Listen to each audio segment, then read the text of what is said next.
Hello, and welcome back to Doomed. Not so solo playthroughs through Arkham Horror, the card game with a focus on roleplay, storytelling, and just gently adjusting my volume until I can hear the music. Welcome back one, welcome back all. I've been issued a challenge, which I will be answering, but of course, in order to meet a challenge head-on, you need to have your teammates with you, and that is why I'm happy to introduce the Crosshair. Hello. Excuse me. Hello to you, the Crosshair. How's it going? It's going. It is going. You know, I've always, I know I use that expression. I mean, obviously I use that expression all the time. Most people do. But I've always wondered, what exactly is it? Time? Time doesn't stop? I don't know. Anyway. Yeah, I don't either, but it keeps going. But it keeps going. That's where we're at. Flower wanted to have some character trivia here, which was about Rex's first piece. I'm going to tell you about the fact that, if you recall, not that long ago on Doomed, there was one Silas Marsh, a sailor from Innsmouth, who left his creepy, spooky fish hybrid family behind to go and make his living on the high seas, but returned to Innsmouth, where he experienced a bout of amnesia, had to recollect what had happened to him, figure out what's going on there, and discovered a horrible cult to a beast known as Dagon, which he managed to sort of help undo. I can't quite remember what the outcome of that was. So interestingly enough, Rex's first story was also reporting on this. Rex went to Innsmouth because he heard tales of strange creatures off the coast, and he's like, he loves a good spooky couple of things. Snapped some photos, made some notes, and then just as he was about to leave Innsmouth, they all blew out to sea. And it was very sad. So he was left with nothing. There you go. And that was Rex's first story. So obviously he was able to write an article about it, but there were no photos. Good times. As per usual. As per usual, exactly. So we're back here on Doomed. I want to, of course, say hello to Flower, say hello to Mistridge, and of course, again, greet the Crosshair. Thank you so much for being here. We are continuing on. We're continuing on with part 2 of Scenario 2 of Souls of Darkness. This one's called Feast of Flesh. As always, we'll do a little recap of the story so far, see where we're at, and then we're gonna dive back in. Oh my God, the fucking ruined film. You're right, Flower. That was a great story moment. I want to also acknowledge here, Mr. Rich is talking about having just started Innsmouth with Tommy and Alessandra. I hope you enjoy. I really like I really like the sort of flashbacks mechanic of Innsmouth. I like how they approach the storytelling of it. A lot of enemies. So we can only hope Zorzi is up to the task, along with Tommy. Crosshair, is there anything we need to discuss before we dive into a story recap and all that? Not really, unless we want to talk about how it takes 42 folds of a paper to reach the moon. I didn't know that. If you could theoretically... Or that... Okay. Or that if you get 23 people in the same room, there's a 50% chance that 2 of them share the birthday. That I had heard. I couldn't remember the numbers on that, but that's fascinating to me, because obviously you would, assume statistically it would be a lot more people, but it's very cool. It's very cool. There's 260 or some pairings of people with 23, so it's 50%. Very cool. Very, very cool. I'm acknowledging here as well in the chat, we've got Flower playing Dream Eaters. It turns out, Doomed can kill you when you're forced to shuffle your deck and you put it on top. Look, the point is, if you were doomed from the beginning, Flower, you were already doomed from the beginning. There's nothing I can tell you. That's your fate. It was your fate, and it came to find you. There we go. And then, oh yeah. And Mister's talking about getting tentacles at the beginning here with investigations. Yeah, that sounds about right. Yeah. Sounds about Pretty right. much. I mean, Unless that's you're Wendy. like, unless you're Because- Wendy in terms of the luck, you mean? Yeah, apparently, because Wendy hasn't taken a hit all campaign. Well, currently. well, now you've done it. But that is, well, look, she's very good at avoiding people, dancing around them with her massive relic sword. Yeah. I want to, do a quick recap here, remind people where we're at in our scenario. If we recall, Rex and Wendy had both attended the auction of the Van Schreiber estate, which is a bunch of relics from overseas. There was absolute chaos at the auction house in scenario 1 when some thugs and cultists broke in, stole some shit. Rex got beaten up, as he does, but then Wendy was able to... strange sort of like young woman, Greek-tastic lady Wendy was able to dispatch a lot of these thugs with relative ease. Using her, I don't know, sword, blood magic, tactics, shall we say. Which was pretty exciting. Rex was interrogated by the police, but they let him go, even though he is a little suspicious. He's a primary suspect. I want to welcome Cthulhu to the fold. Cthulhu, welcome, hello, welcome, damn it, to Doomed. I'm joined today by the Crosshair. Hello. Oh. I'm just doing a quick recap of the story so far, Cthulhu. I will say our two investigators, Rex Murphy and Wendy Adams, of the famed Adams family, have not yet agreed to sort of actually work together.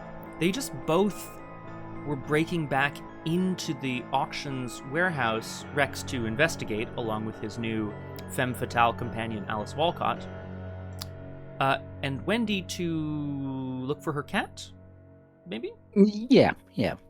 And some, other things, as you do. Yeah. Possibly lost relics. And some more lost Forgotten relics. ones. Yeah, absolutely. What more do I have to say about that here? So we, Rex, Alice, and Wendy then all kind of looked around the auction warehouse. Rex managed to find a lead in the proprietor's office.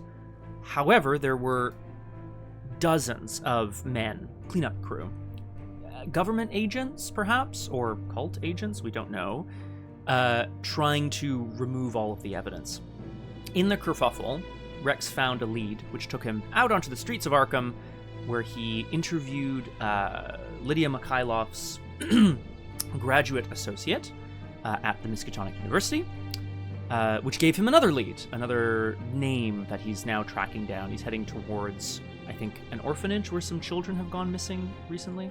It really is, Cthulhu, just as a note, these 6 locations were the initial setup. And then Act 2 was like, bleh. Excuse me. Rex is currently in Rivertown, the wrong side of the tracks. He's got some goons heading for him, so he needs to deal with that. But he's got a motorcycle, he's got a lovely lady companion, and a few tools at his disposal. Excuse me. What about Wendy? Where is she, and what's going on with her? Well, Wendy also followed in because Rex was going in. Possibly followed, possibly on her own. Mm-hmm. Found some valuables in the warehouse. And then after Rex so gallantly left her behind... He's investigating. How dare you? Yeah. Leaving a teenage girl to fend for her own. Possibly for the best. She kind of got stuck in the proprietor's office when more and more of enemies just keep piling into the room, and Wendy is currently stabbing and avoiding everyone. Okay. Yeah. That's pretty much it. Excuse me. Normally, I guess Wendy is very good at hiding, escaping, wriggling out of situations. Well, and not to take anything away from regular Wendy, but this Wendy, in this Doomed verse, managed to get her hands. I'm pointing this out because I feel like it's very important for everyone to know. She managed to get her hands on a beautiful decorated sword at a blade. We don't know how big it is. At the auction. And that has been incredibly valuable for her, which I think is fabulous. Yeah, so that's cool. Wendy is also, my Wendy is also built to evade and get out of stuff. But the blade kind of shifted the build. Yeah, she's Not got really. both, for sure. For sure. And I tend to agree with Cthulhu. It has... So, Cthulhu, I'll point out there's like a couple of mechanics in this campaign we haven't really seen a ton of yet. The Heroic Blade has power. Power being a mechanic that will be referred to at some point. We don't really know what it does yet. It's an indicator of, I guess, magical power, but we don't know if it's good to have or bad to have or whatever. So I guess maybe it's a cost. We'll see. Victory Display has one of the power cards. Yes, it's true. Power corrupts. Oh, that's right. Yes, that's right. So, if you have so at the time you didn't have a power of 1 or more. So I think it just went into the victory display at power 0. I seem to recall. Cool. Yeah, so Thrall Muscle, Miskatonic Office. This is Rex's investigation. TT! Hello! Welcome to Doomed. I am joined today by the Crosshair. Hello! Alright, well, Crosshair, I think we're more or less up to date. Rex is out in Rivertown, where apparently bad stuff happens. I've added 4 curse tokens to the bag, just by being in Rivertown, which is, like, so rude. Wendy's in the office. Now, if you want, Crosshair, just because I know it's all Rex's fault, I could... Oh, sorry, I'll revisit the agenda in the act just so we know what's going on. But I'm thinking out loud here. I could start and try to draw some of the curse tokens out of the chaos bag. Which would maybe help, because I know you've got... it's not a life or death situation, but, you've got things to do not over at there. But, yes, let's revisit here our agenda and our act as well. Agenda 2A, they know. If whoever is behind this didn't know you were onto them before, they do now. You feel a chill in your blood as you realize the level of violence they're willing to visit upon people who stand between them and their mysterious goals. Time to take a stand. There's a free trigger here. If there's a police enemy at the same location as a thrall or criminal, we can kind of have one of them deal with the other. That hasn't happened yet because there's a cop coming out of the cop shop who's like forgot his coffee, forgot his donuts. It's pretty ludicrous. We're at 3 out of 6 Doom. Act 2A, connect the dots. You have some leads, but you need to narrow things down if you hope to discover what is happening before it is too late. Whoever is behind this is covering their tracks. There is not a moment to lose if you hope to find them in time. Objective: if the investigators have identified a suspect, spend the requisite number of clues as a group, 8, to advance. It's going to take some time because we haven't done that yet. There was a forced effect on the agenda I forgot to mention.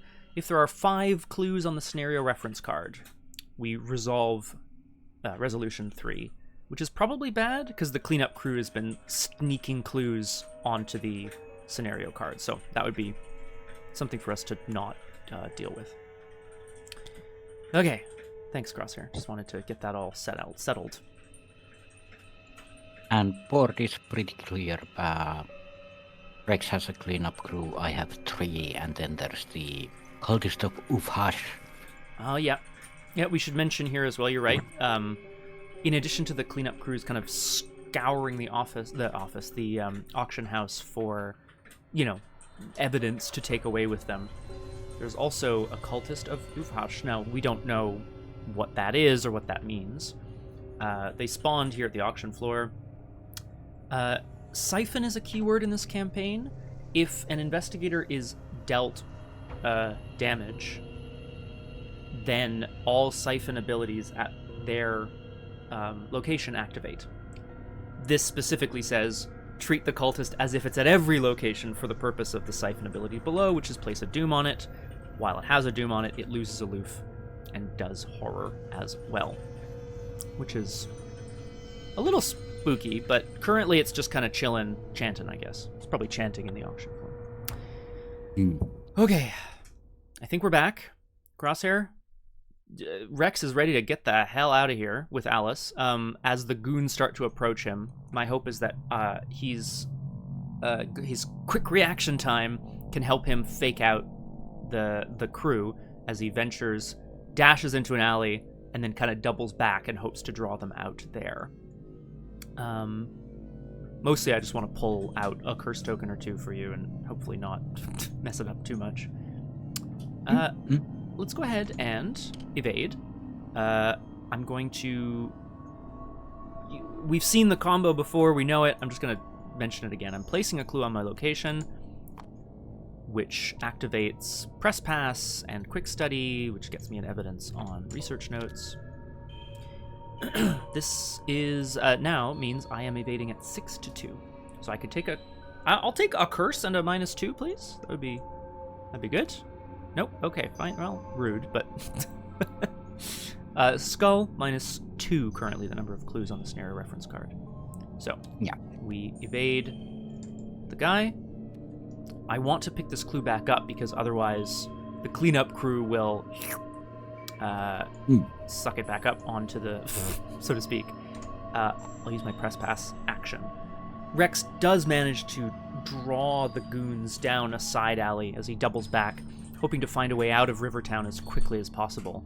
I'm going to investigate at 5-2. There's a curse. -1. Elder Sign. I do like drawing... -2. I do like drawing cards. Yeah, Elder Sign -2, but that's... so the Elder Sign is +2. You may choose to automatically fail to draw 3. But you do need the clue. I do need the clue, and I'm wondering how long I can survive out here. So let's not do it. Let's remove a curse, grab the clue back. So I got rid of one curse. I'm gonna move. The motorcycle only allows me to move to Arkham Streets locations, so I will not use it. I will move into the orphanage here. I think this is where Rex has a name now, right? One of Nikolai Dragonescu's contacts, which he got through looking through Lydia Mikhailov's office. But he's also basically hoping to look into all of the disappearances that have happened in Arkham. The Arkham Orphanage is an aging homestead for the lost and abandoned children of the city, which I assume Wendy is not one. I presume. Our Wendy isn't. Oh, no. Our Wendy isn't an orphan. No, of course not. Not this one. Supposedly. The orphanage is a 3-shroud, 2-clue location. It's a crime scene. It says it gets -2 shroud if there's an investigator with the drifter trait here, which I think is really sweet. I don't believe Rex is a drifter. I'll just check. He's a reporter. Should be cursed, but he's not. Forced. When orphanage is revealed, spawn the set-aside Madame Marwood. Here. There she is. Let's have a look at Madame Marwood. Yikes. Madame Marwood is a 3-4-2. She's got 4 health, 3 combat, 2 evade. Aloof, retaliate, alert. So, she's kind of a boss, actually. If there are no clues on the orphanage, Madame Marwood loses aloof. Forced. When she is defeated, turn this card over and read the other side. Madame Marwood eyes you suspiciously. You have a feeling she doesn't like you snooping around. You can tell by the way she keeps touching that derringer in her purse. Yikes. So, Rex and women. If Rex makes a scene at the orphanage, she's ready to take him on. 3 shroud, 2 clues. The orphanage also has an action here. If there are no clues on orphanage, you search through the confidential adoption applications. You have narrowed down the suspect's name. Put a set-aside cultist token as evidence in the victory display. We don't know what these evidences do, but I presume they're gonna... Well, they're evidence, right? I presume they're gonna help us identify a suspect. Yeah. I assume they're good. Yeah, I think so too. Mistress, it's self-defense at that point. Come on. Well, we did it in Skyrim. Exactly. Ooh, that's kind of cool, Cthulhu. That's a good point, right? Because you're right. Like the vehicle, it's a free trigger, so you can. Wendy, are we the bad guys? Okay. Wendy is indeed a drifter. Oh yeah, for sure. So there you go. So she looks around. Well, she knows the orphanage better than anyone else, which is nice. I think that makes sense. Whether or not she grew up there, which you said she didn't. So She probably has friends there. so I'm thinking. Urchins. Thinking what I might do next turn, if I suck up these clues, then I could get away from Madame Marwood, who doesn't hunt, obviously. She's just trying to drive me out. I could get away from her, which would allow me to... Yeah. I think this is good. I could, like, get the clues, get the evidence, get away from Madame Marwood, get the hell out of here. Yeah, you can use the motorcycle to run Oh, away of course, from yeah. Marwood.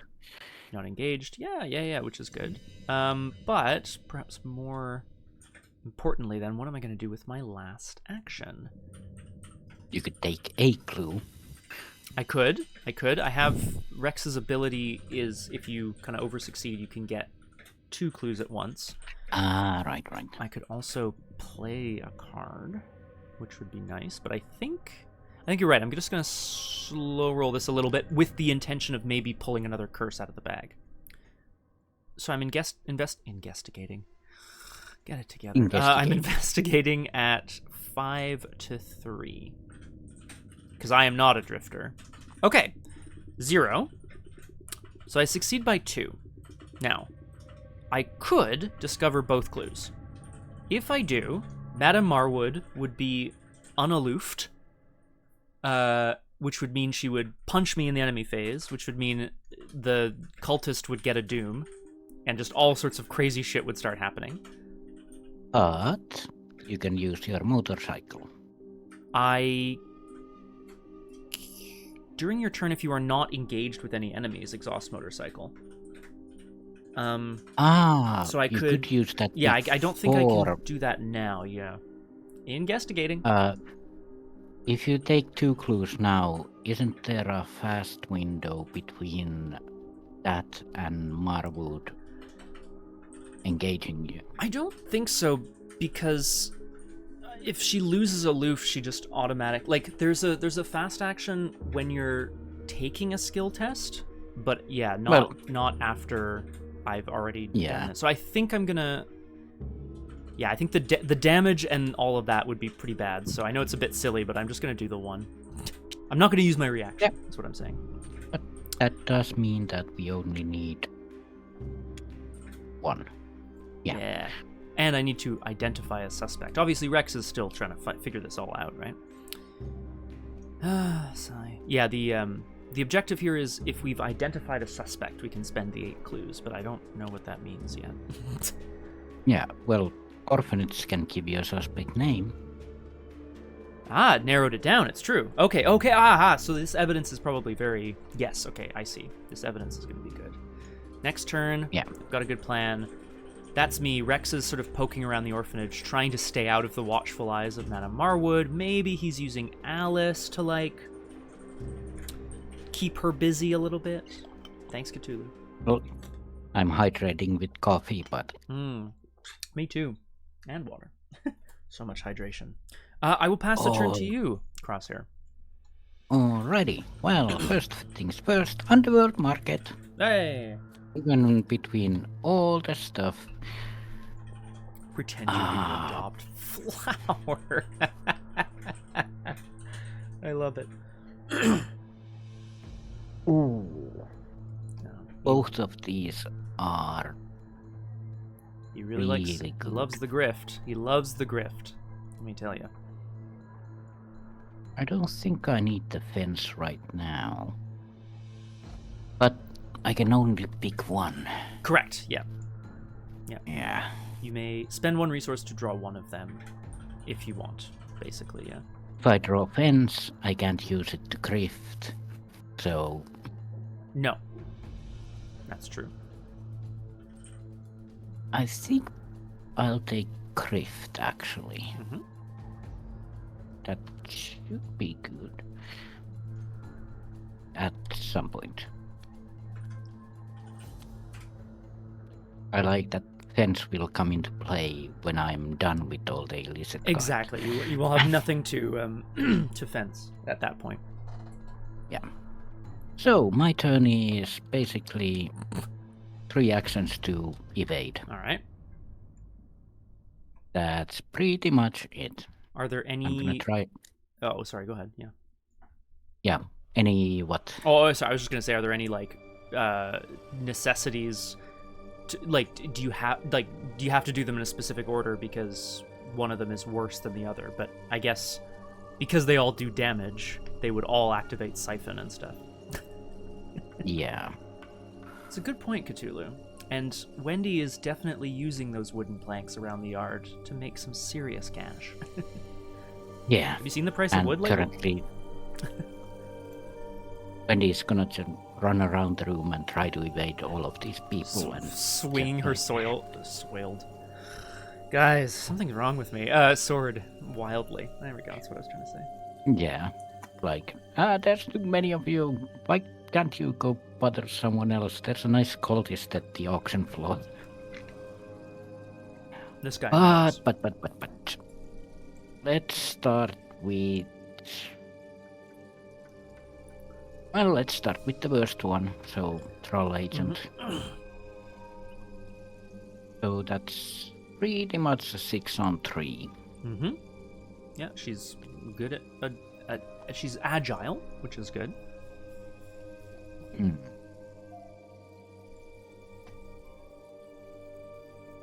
Do I want to get rid of that?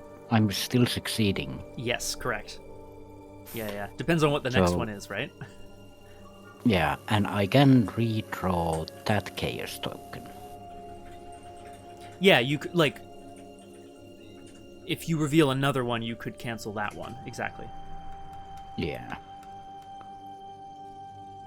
I think it's just the 6 6. Cthulhu. Yeah, track shoes, the moon, the heroic blade gives skill value on the fight, but I think it's 4 and 2 boosts currently.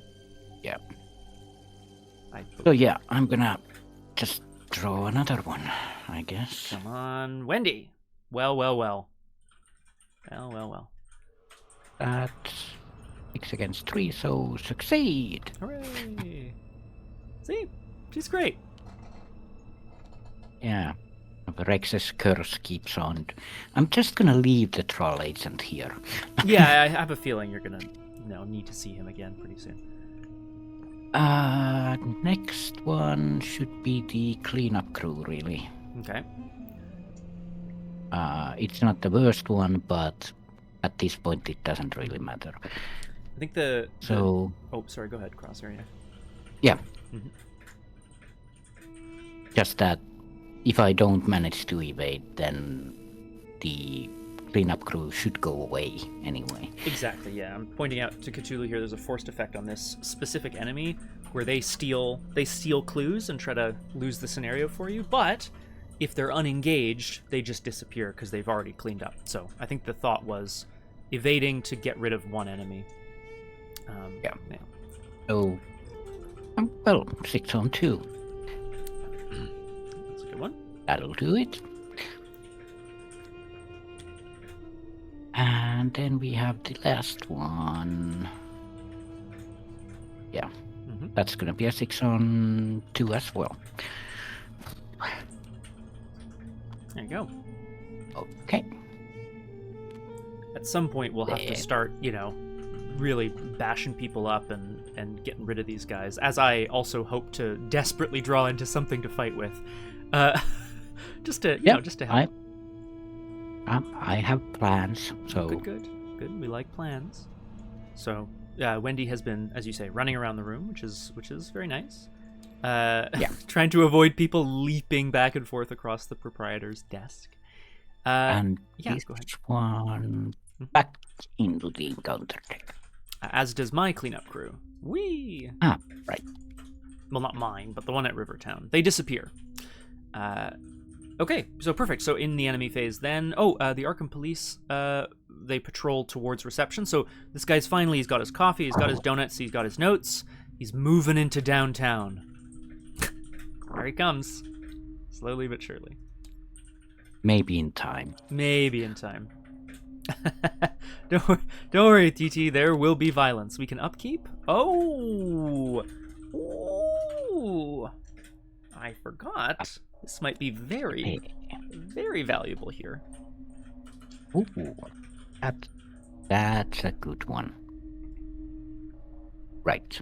Okay. Right. So many cards. I'm gonna need them. For what? Oh, God. For Wendy's ability, basically. Oh, I see. Okay. Oh, right. Oh, yeah, of course. We go to 4 out of 6 Doom. They know.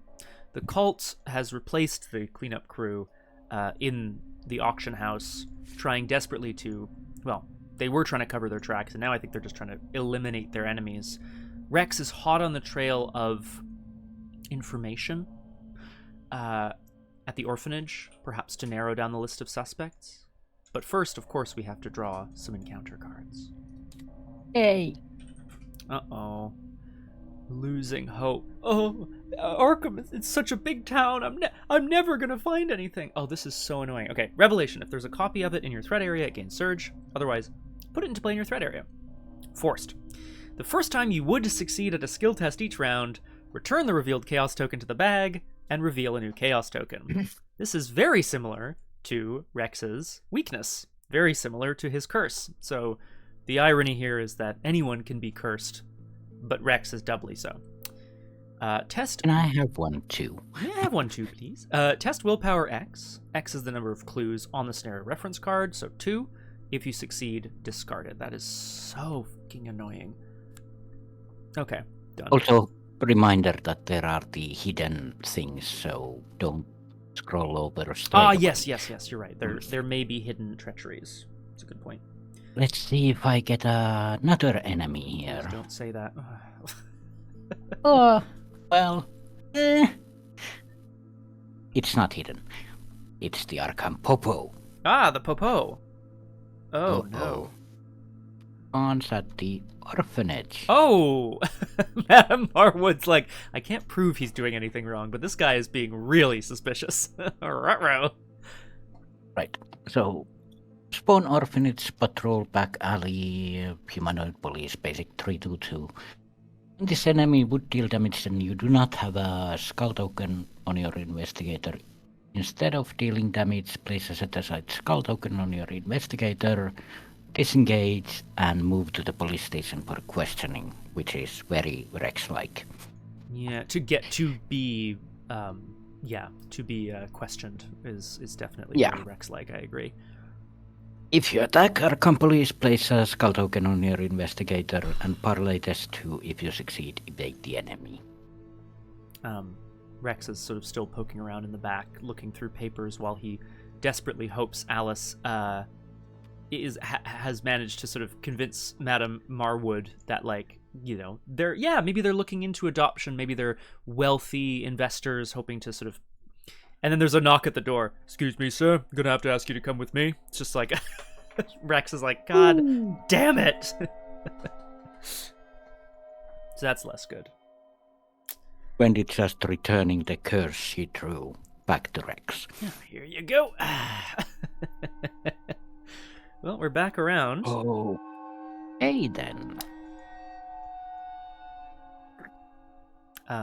Did you want to bring the bloodshed first, or did you need some some time to think about what you need to do.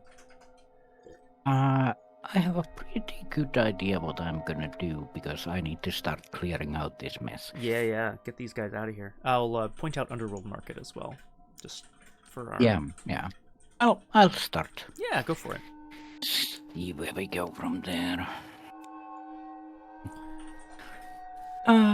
Hidden pocket and lockpicks. Nothing interesting.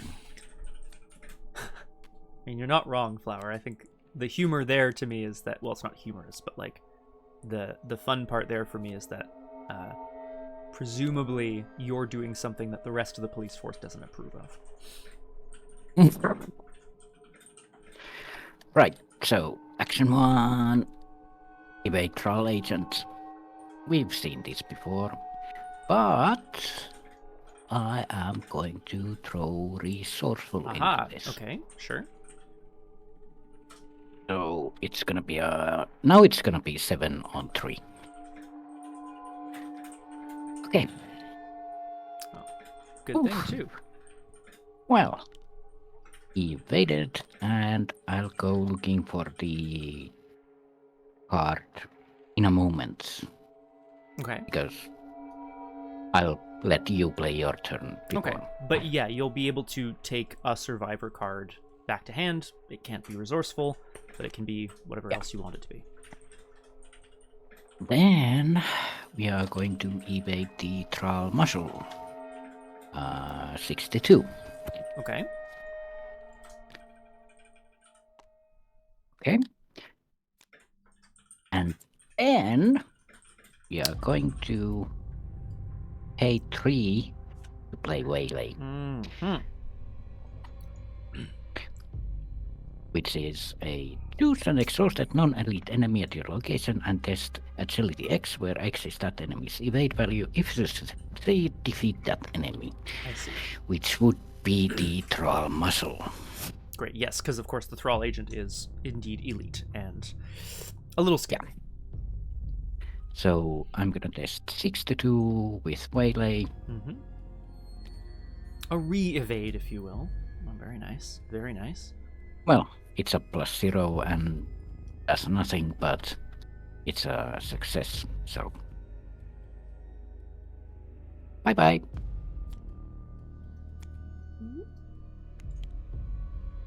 They have That victory was 0, nice. so I'm just throwing them back in the victory display. Because these muscles... right. I mean, I have to assume Wendy, like, basically ran around a corner and then just, like, clubbed them as he came back, yeah. Or dropped a bookshelf on them. Oh, nice. That's even better. Kevin McAllister style. I quite like that, basically actually. running on the ball and tipping a bookshelf on the henchman, while the trial agent is still suffering from the leg wound, I guess. Ugh. Yeah, he's hobbling. But yeah, after you, okay. that's me. I can't pick up Waylay because I played it after resourceful, but Correct. I'll go looking for something and you can start doing your thing. Well, I mean, presumably you had a card you meant, well, I don't know if you... Because, like, I guess it's too late to do it the other way around. I was going to say, if you wanted to do it the other way around, right, you could have Waylaid first and then resourceful after, but it's obviously that's not how the... Yeah, I guess that's not how the turn went. Okie dokie. Well, Rex is... Yeah, in trouble would be an understatement here. Madame Marwood's called the cops. She's all ready to, like, take matters into her own hands. Rex needs to get this done. I am once again going to quick study press pass to drop a clue. Sorry, I should say what I'm doing here. I'm going to play breaking and entering. Rex is... Actually, do I need to drop a clue for that? Yeah, it's fine. Rex is attempting to talk his way out... actually, hang on a second. I'm not going to do that right away. Might parlay first. Yeah, that makes more sense to me, actually. He's going to attempt to talk the police officer down. Madame Marwood's very suspicious. I understand this. I am looking for some, I'm trying to make sure that this is an orphanage that my companion and I can readily invest in. You know, he's doing his best to talk it up here. I am going to quick study to. Do I need to parlay? Doesn't matter, does it? Yeah. Yeah. Well, we are losing hope, but it is what it is. The first time you would succeed each round, return the revealed chaos token to the bag and reveal a new one. So I am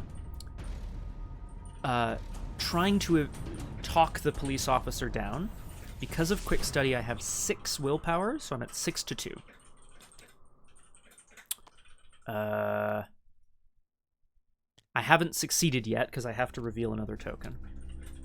Okay, that's bad. Oh no, hang on, that's good, I think. There's only 1 unique evidence in the victory display, so I would succeed. So I have to return the Elder Thing to the bag and reveal a new token.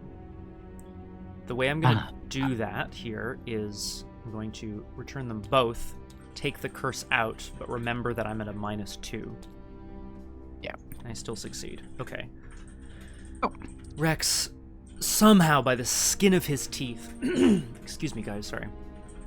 He manages to just like tell the police officer, like, you know, look, I understand how this looks, but you have to trust me. You know, the guy almost recognizes him. Don't you look like that guy don't you look like that reporter who was at the auction house? But he manages to talk him down. Now, I think it's time to break and enter. The plan here is to, now that the police officer's dipped away, is to get what he needs, kind of break into Madame Marwood's, like, back office, where she's got a locked desk drawer, steal the papers. We're gonna search through confidential adoption applications. Basically, breaking and entering. If I succeed, here, I'll play it. If you succeed by 2 or more, you may automatically evade an enemy at this location. Excuse me, guys. Sorry, I've got something in my throat here. So, I am investigating at 8 to 3. Because I'm adding my agility. This is my press pass. Let's do it. Great. That is a success. And losing hope only triggers the first time each round, so we're good. Because I would have succeeded. I had to do it, and I still passed, so it's okay. I will get 2 clues, and I will evade an enemy at my location. Rex, I'm using his reaction. Whoa, not Doom, buddy. Whoa! There we go. Oh. Rex manages to find what he needs in the back office just as Alice is kind of coming up the stairs to be like, okay, I think it's time we get out of here. So Madame Marwood has lost aloof, but she has been evaded because of breaking and entering. Excuse me. If there are no clues on orphanage, search through the confidential adoption applications. You've narrowed down the suspect's name. Put a set-aside cultist token as evidence in the victory display. I'm going to do that. There's evidence in this bag here. One of them is a cultist. So I'll put it in the victory display. And then, I think, having now lied to a police officer, broken into an orphanage manager's confidential papers, I think it's time Rex hopped on his bike and got the hell out of there. Let's move to a connecting Arkham Streets location, which is Rivertown. I cannot move up to downtown, so I'd rather not. I'll let the Arkham Police guy go by. I could continue over to the Merchant District to gain money. Do I need to? I don't really need money right now. You still need to go to the advertiser, hotel, and maybe police station. Oh god, there's so much to do. The hotel, there was Yeah, sorry, go ahead. Yeah, I don't think there's anything in the police station, really, but... Mm-hmm. Yeah. I mean, it's hard to say, right? Like, we know that the hotel was a scene of the crime. Someone was kidnapped from there. So that's probably where I'm going to head next, I think. So I think rather than doing anything too crazy, I'm going to spend my last action playing a card. Whoa. Alice Walcott is a companion, so she doesn't take up an ally slot. So Rex goes out of his way to call his friend, Dr. Malison. Thanks. Yeah, Flower, I spent it on breaking and entering. So I had an action to parley, an action to break and enter, an action to take the evidence from the orphanage, and then I motorcycled out of there, and I played William T. Malison. Sorry, Rex called his old friend, Bill, Dr. Malison, who is still working on some sort of half-baked invention, but that's not really important right now. Rex needs all the help he can get to cover as much ground as possible. And there we go. Okay. All done. Love that. I'm quite surprised that we are only not even an hour into this and we are doing so well. Well, now that you've said that. Mhm. But you do make a good point, Crosshair. I do agree. Well, I guess I didn't talk too much at the beginning. Or we didn't talk. We tend didn't to. talk. That's a good point. We have heard of it before that we talk too much. From one person, what but is I too hold a much? grudge. In the enemy phase, the police officer continues to patrol. He's still heading towards the auction house where he's heard that there's been a big disturbance. He doesn't know quite how disturbed it is until he gets there. So he's going to patrol over to Northtown. But that's it for enemies, which means we can upkeep. A bunch of people ready. Ready everything. Boop. Oh, that's great. Okay. Thanks, Flower. I appreciate it. yeah, I appreciate it. Okay. All right. Well, at least now Wendy's got the potential to just deal with some. This guy's been like crawling after her the whole time, basically, just like limping around trying to deal with her. You killed all my men and the backup men. I'm going to kill you next. Oh my god. I didn't kill them. They had an accident. A big Well, they died. accident. To quote a Scott Humphrey from yesterday, I didn't kill them. They died. Exactly. I didn't kill that shopkeep. They just happened to die when I ran around hitting anything that moved or looked vaguely human-shaped. I don't know what to tell you.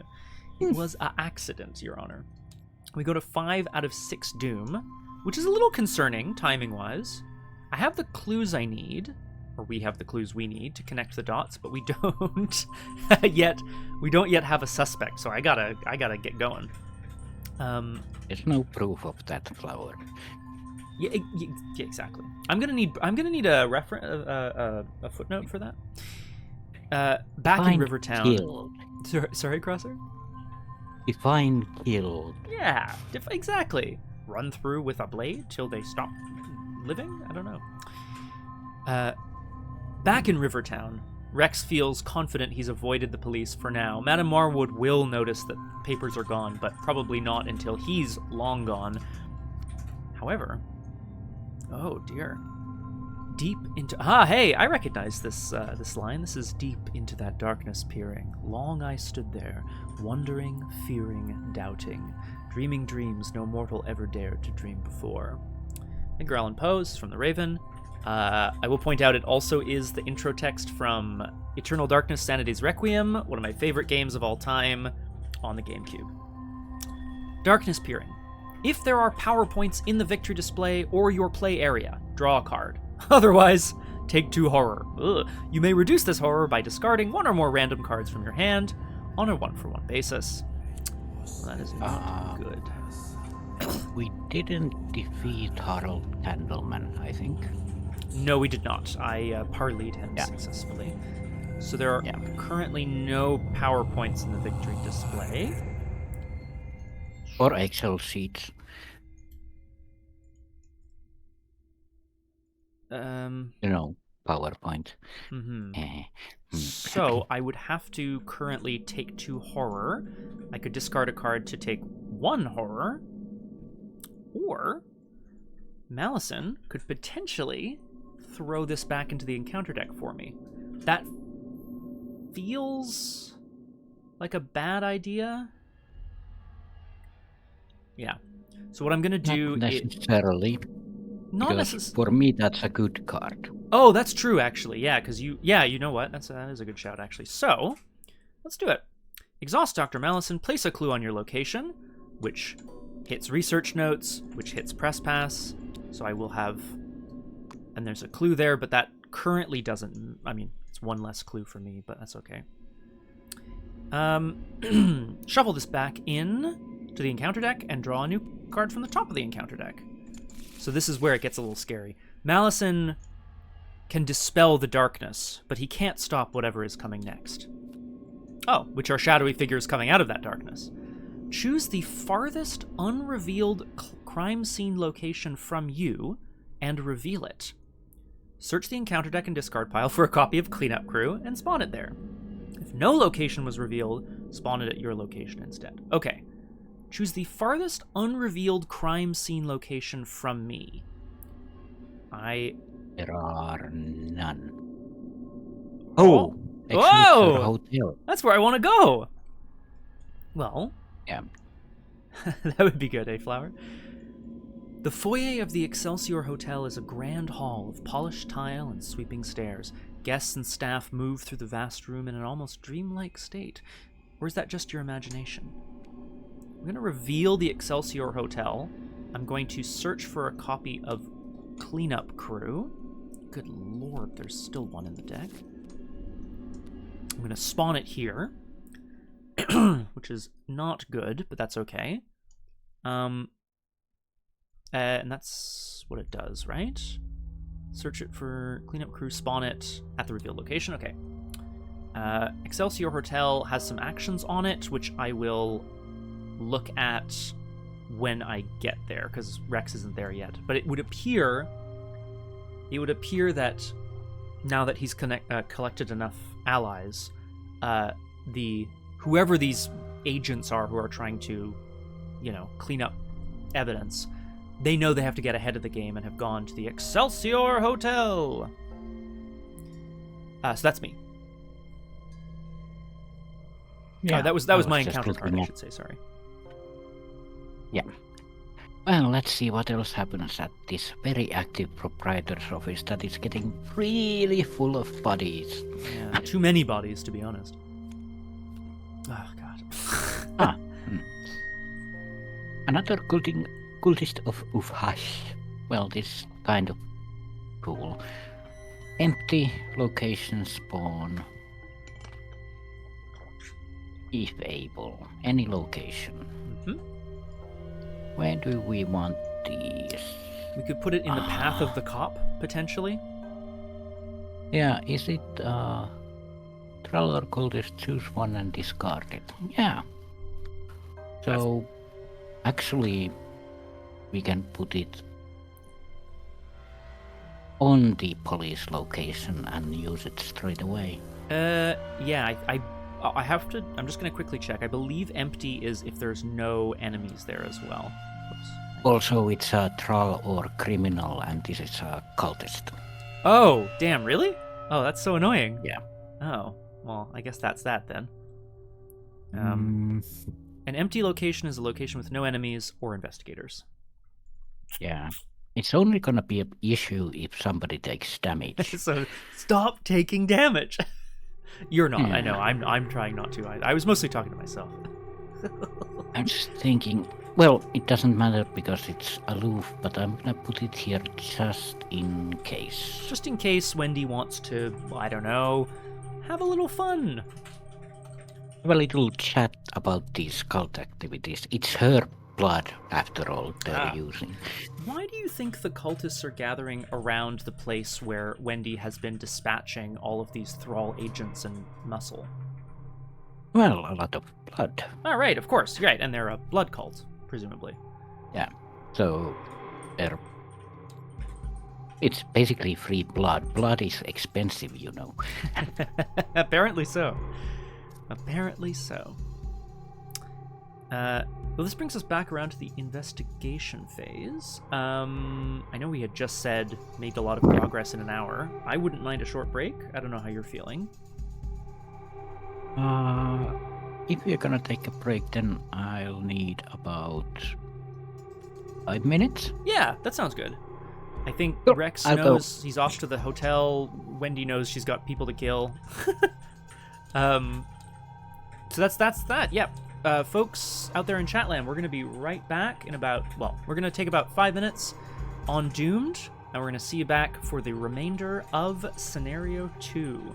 See you in a sec. Hello, and welcome back to Doomed. Not-so-solo playthroughs through Arkham Horror, the card game with a focus on roleplay and storytelling. I am joined today by special guest, the Crosshair. Hello. Hello! Well.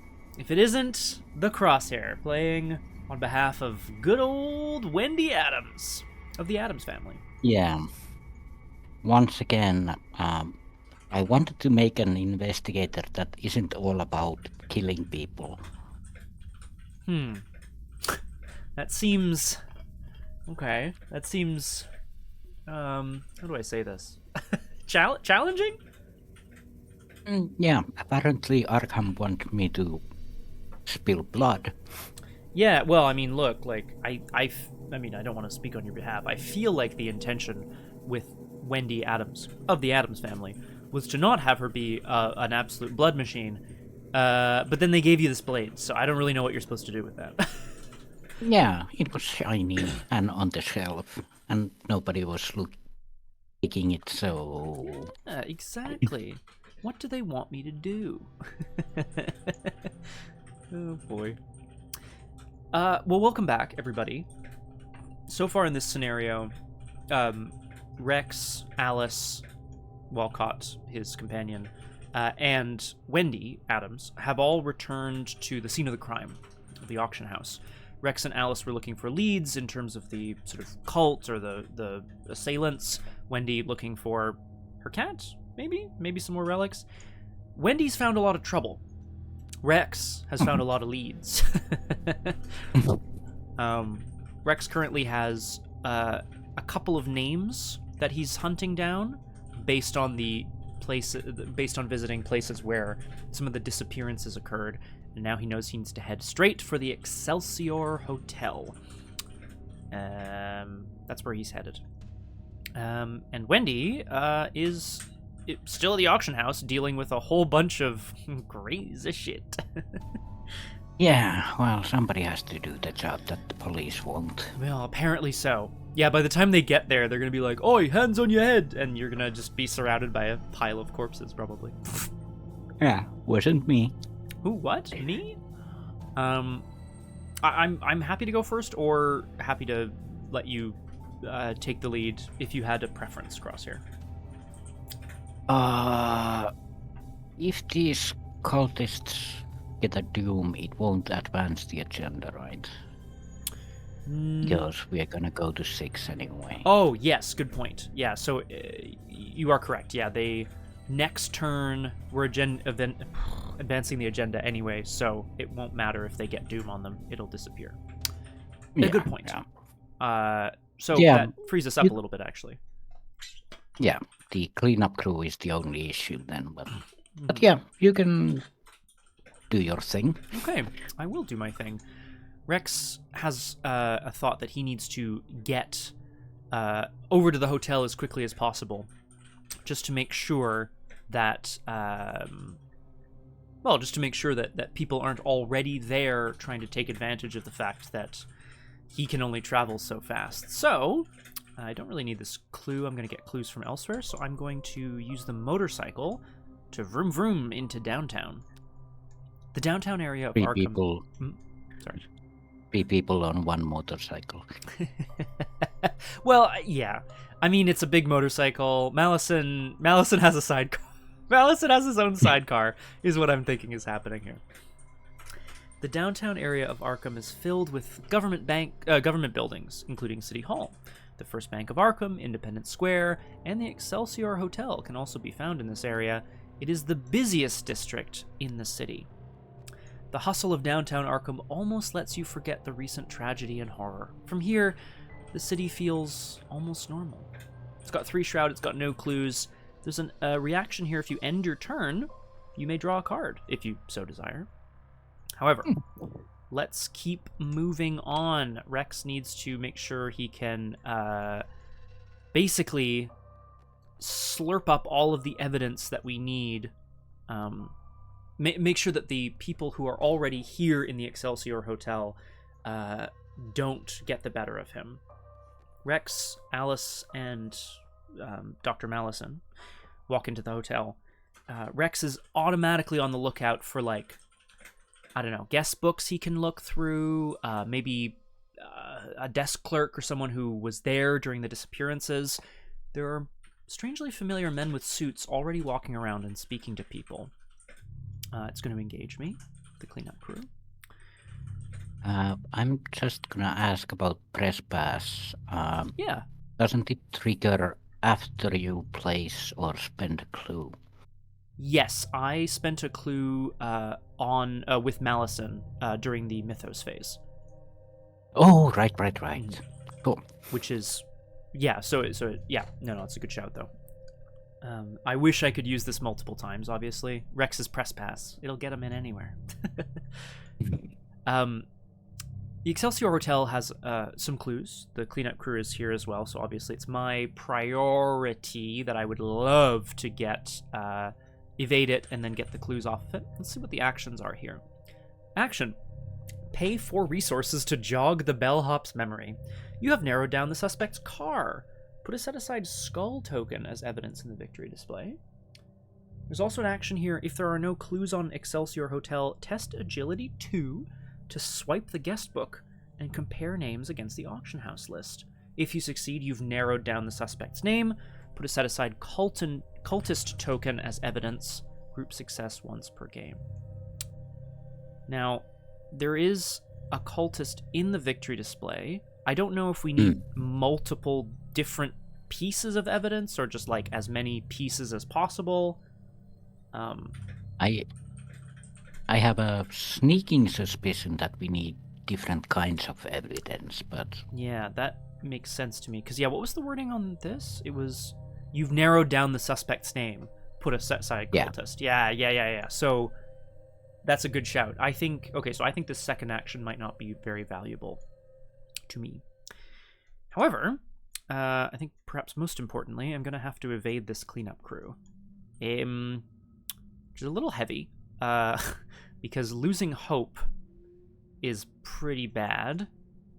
If I quick study, I'll put a clue down, and then cleanup crew will start stealing the clues back, which is pretty bad news. But maybe... Oh, you know what? No, I think that's going to be okay. I think it's going to be okay. I'm going to use... Yeah, because I really want to evade these guys. So I know it's a little crazy, Crosshair, but I'm going to put a clue down, which takes me up to 6-2. Basically, Rex has now avoided enough of these besuited men to know how to keep a low profile. He knows how to use Alice's skills to his benefit as well, to distract people. He's going to try to redirect them so that he can go and speak to the bellhop in question. So I'm at 6-2. I would succeed, so I have to return the chaos token to the bag and reveal a new one. Thankfully, that is still a success. So we evade the cleanup crew. And then, for the first time ever in this game, I'm going to use my research notes. Oh, this should have another evidence on it because I put a clue down. Rex has been obviously, trying to take notes here so that he can keep track of all of the various names he has to process, the various people who might be suspects. He's got his little murder board going. Sorry, I'm just going to put the music back there. There we go. Research note says, test intellect 0. For each point you succeed by, you may spend an evidence to discover a clue at your location. Max of 3 evidence spent per round. So I can't do more than 3.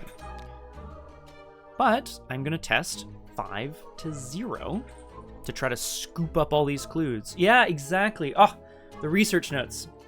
Well, it's not a scientific paper, TT, but it will hopefully do. Let's do it. 5-0. I could commit this deduction. Oh, I can't actually. I could. Ah, yes. Right, yeah, no, you're right. Yeah. Yeah. I may be losing hope, but I've already. I can't lose any more right now. So at least there's that. 5-0 on research notes. -3. So I succeed by 2, which means I can spend 1 evidence to discover 1 clue. Or sorry, I can spend 2 evidence to discover 2 clues. Yeah, and you can also use Rex Murphy's ability to take the 3rd clue. Is this an investigation, is my question. If you succeed at a skill or test of 2 or more while investigating. It's very particular, eh? Professor Dr. Cthulhu. Right.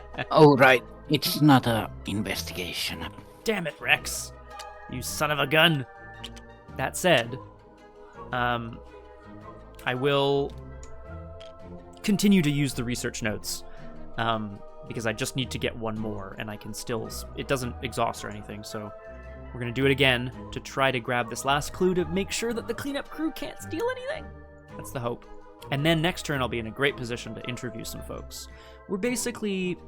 Rex and Alice are basically working the room to make it clear that there's nothing more to be found here, that there's no one else to interview, no one to talk to.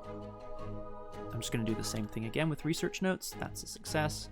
Spend 1 evidence to discover 1 clue. Okay, that takes me to the end of my turn. With this done, basically Rex has used his notes to compare against the names obtained from the orphanage, from the Miskatonic University.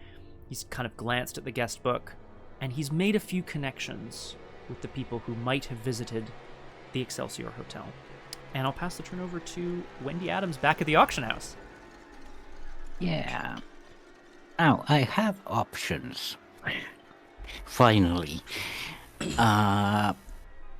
The only problem is the retaliate, so if I fail, I take damage, 2 doom goes on stuff, and all that. And he heals the damage. Yeah, it's a whole rigmarole. It's true. That is a good point. Now, I mean, Wendy's not known for failing, but I don't disagree. Yeah. If I evade first, that's the safer bet. Mm-hmm. That's a good point. But when have we ever been safe? I can't argue with that. Do I want to do this now or later?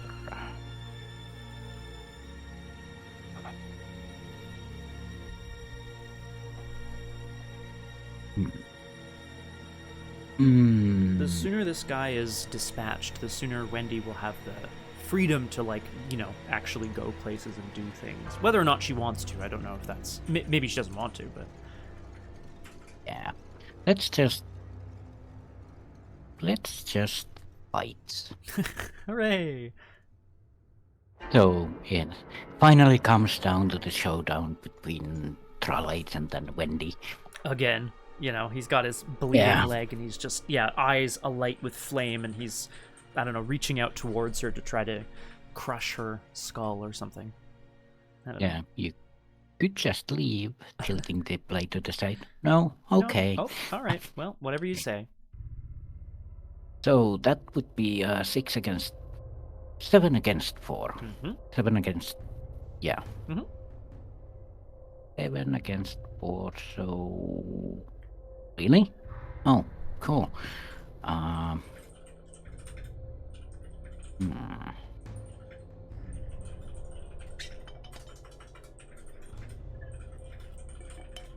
Yeah, let's go with that. Yep, Wendy's ability is online, and she's ready to fight.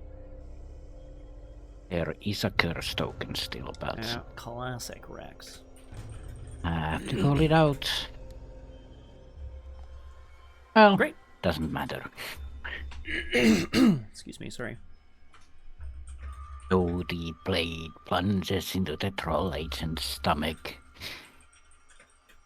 And Wendy's just Well, oh, oops. Let me just take that out for you. And instead of pulling out, Wendy is going to try and pull up. Yeah. Unseam him. So Yeah. that's another 7 against 4. But use it or lose it, basically. So Yeah. no gumption into this. So that's a 9 against 4. It's definitely pretty gumptious to try to murder some sort of vampiric cultist man. Just like Yeah. this. Oh yeah, Against 9 2. on 4. Oof. Yep. The gumption really helps as the agent is like, who are you? And pulls them around. I mean, who is she is a good question. I'm an Adams. I'm an Adams. Now then.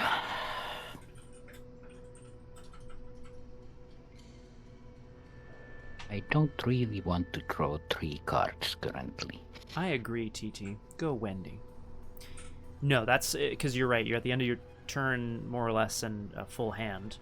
But, I mean, the other question is, is everything in hand, how useful is everything in hand? How useful is all the stuff that Wendy has, et cetera, right?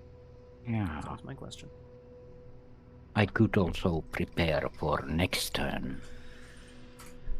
And Wendy takes a look around the proprietor office and just like, well, done and done. Moses along to look for her cat in the auction floor and notices finally the cultist like, what are you doing to my artwork? He's currently, I think, spreading blood in like a spiral on the artwork. Yeah, exactly. Like he's obviously clearly engaged in some sort of ritual. Yikes. Yeah, haven't noticed Wendy yet, Not which yet. might be an issue for him, but Uh-oh. yeah, that's me. Cool. This is where you want it to end up, eh? With this guy. Yeah. I imagine so. Cool. Yeah. Boom. Well then, that was a very effective turn. The thrall agent lies deceased once more, perhaps, in the proprietor's office. So we go to the enemy phase. Hunters hunt and patrollers patrol. The cops finally starting to move towards the auction house. This guy, well, sorry, madam, there's nothing I can do. He doesn't seem to. He does. All of his papers were in order, madam. This guy moves on. The cleanup crew. There are no clues and it's unengaged, so I'm putting it back. And that is that. So we go to upkeep. Okay. So many clues. Why do I have so many clues? Heal no weakness. It's getting there. And here we are. We go to 6 out of 6 doom. Now this is where we separate the men from the boys, as it says, the wheat from the chaff. The investigators who are simply looking for leads from the ones who can actually get things done. I'm going to advance to agenda. The agenda from agenda. Exactly. Something is wrong. Your blood runs cold. You're not sure how you know it, but the universe is a little worse than it was moments ago. You're certain now if you don't act fast, those missing persons will become missing corpses. Add 2 curse tokens to the chaos bag. Well, that's not very nice, but I will. A little rude. Nothing new. Still rude. Agenda 3A, blood magic. Terrible visions echo in your mind. Everything, everyone is covered in blood. I mean, not really a vision for Wendy, but let's say for Rex it is. You see again those glowing eyes. Blood magus enemies Get +1 combat for each doom on this agenda to a maximum of +3 combat. I don't know what that means because we don't know who those people are. And there's the same free trigger if a police enemy is at the same location as a thrall or criminal. Choose one and discard it. There is no longer the forced effect of the cleanup crew removing, going to resolution 3. Interestingly. But that is agenda 3A. I think it's the last agenda, so 6 doom to do whatever we have to do. Ew. Yeah. And still an act to go. Yeah, exactly. I need to get a skull token, and then, I don't know. I'm not sure how to identify a suspect. Maybe at the newspaper? Or maybe at the cop shop? I don't know, man. Yeah, those are the only 2. Well, there's Northtown, but I'm guessing there's nothing there. Hard to say. Draw a card, gain a resource. Yeah. Probably heal something. Yeah, that makes sense. Rex at the hotel, hoping against hope that he can find the right person to speak to before everything goes to hell. We're at 0 out of 6 doom, and I'm going to go ahead and draw my encounter card. Primary suspect. Rex was, of course, the primary suspect before. As an additional cost to play an asset or event, you must place one of your clues on the scenario reference card. Yuck. Forced at the end of your turn, if you are at a non-crime scene location, discard primary suspect. Well, I think that's okay. Rex might be the primary suspect, but nobody knows currently where he is in his investigation, so he just needs to keep out of sight for now. Yeah. And let's see if these cultists bring anything new to the table. Blood runs cold. Well, that's fitting. It does, doesn't it? Put Blood runs cold into play next to the agenda deck. Each investigator gets -1 to all skill checks. Ugh. An investigator at a crime scene location may place one of their clues to the scenario reference card to discard Blood runs cold. At the end of the round, discard 1 copy of Blood runs cold. So basically that's a 1 turn with 1 less skill points. Yeah, -1 to, like, to your skill check, not to each of your skills. So, like, if you happened to add 2 stats together or something, it would still be just -1. Ah, right. But still, yeah. I think I don't necessarily want to put clues on the scenario reference card because it will make the skulls worse. Yeah, maybe we just try to survive. Yeah. I don't have anything like... Well, we know that Wendy has plenty of agility, so... And I have no clues anywhere near me, so... Right, so maybe we just... maybe we just try to survive this round with the chilling blood effects. As we go back... Okay, yes, it's back to the investigation phase. Wendy Adams, thoughts, feelings?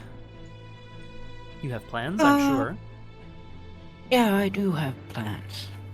Or at least a plan. Ah, classic.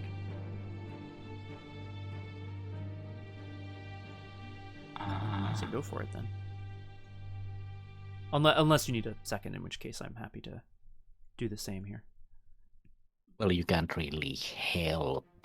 No, I can't help you, but I could at least hopefully do what needs to. Yeah, because I don't have anything like pressing currently, so okay. You can do you, and we'll see if there happens to be 2 doom on the board suddenly. Yeah, well, hopefully not. Rex, yeah, let's do it. Let's pay 4 resources to jog the bellhop's memory to narrow down the suspect's car. So action, 4 resources. There's a skull in here, I'm sure. Yeah, there it is. Goes in the victory display. And then I think we had agreed, like, it feels like the cultist won't be necessary because we already have narrowed down the suspect's name. So I'm hoping that's not a big problem. Would Rex go... So the advertiser's further. The police station is closer. I know it's a bit silly for Rex to want to go to the cop shop, but it is closer. Oh, God. And we're going to hope that this isn't a big deal. I'm going to use the bike to head out into downtown, and then I'm going to use my second of 3 actions to move into the police station. Oh god. You might be a suspect in an active investigation, but surely the police have some leads. As long as Rex doesn't make it clear who he is and what they might be investigating him for, maybe he can get a lead here. 4 shroud. That's a lot of text. 2 clues. Yeah, it is a lot of text. This location gets -2 shroud if an investigator with the police or detective trait is here. I do not have those. If you have the criminal trait, or if a skull token is on your card, as an additional cost to leave this location, you have to spend an action. So, you know, you have to really persuade people that you're not actually wanted to get out of there. Aha! Okay. So there's 2 free triggers on this location. If there are no clues on police station, put the set-aside maze camera story asset into your hand or play area, examine the photographs, and put a set-aside Elder Thing token as evidence in the victory display. Seems good.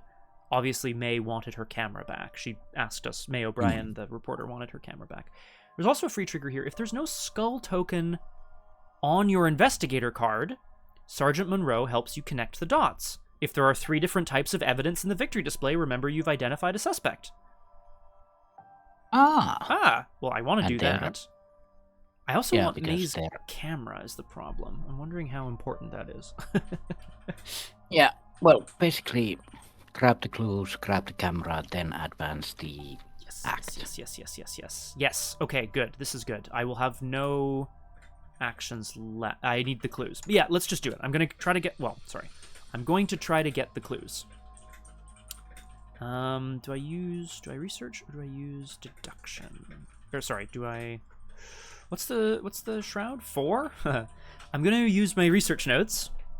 Rex walks in straight up to Sergeant Monroe, who was the guy who had interviewed him before. Sergeant Monroe looks up and leans back across his desk. Takes a lot of chutzpah to come in here when you're an active suspect, Murphy.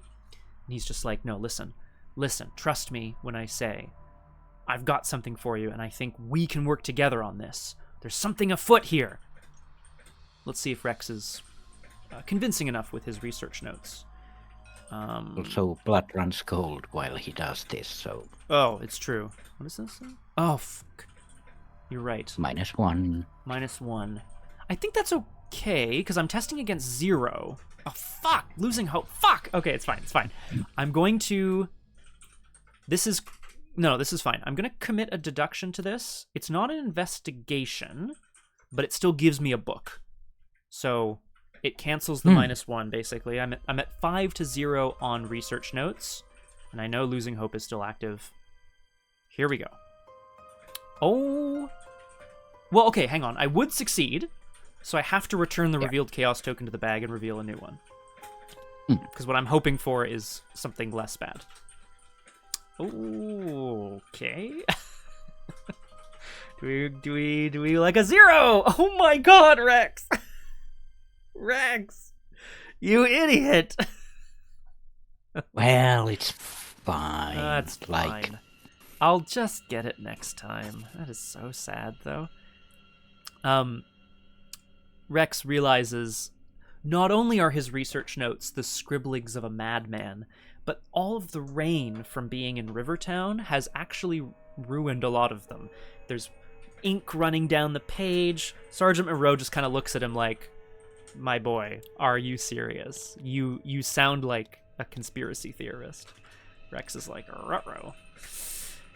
Well, that's unfortunate. Okay, so I am at a non-crime scene location, so I'm gonna discard primary suspect, because obviously, yeah.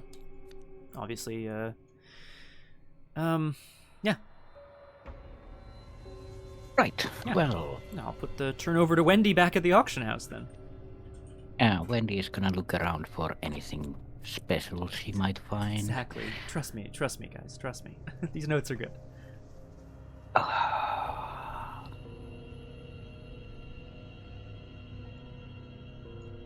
These guys might be good.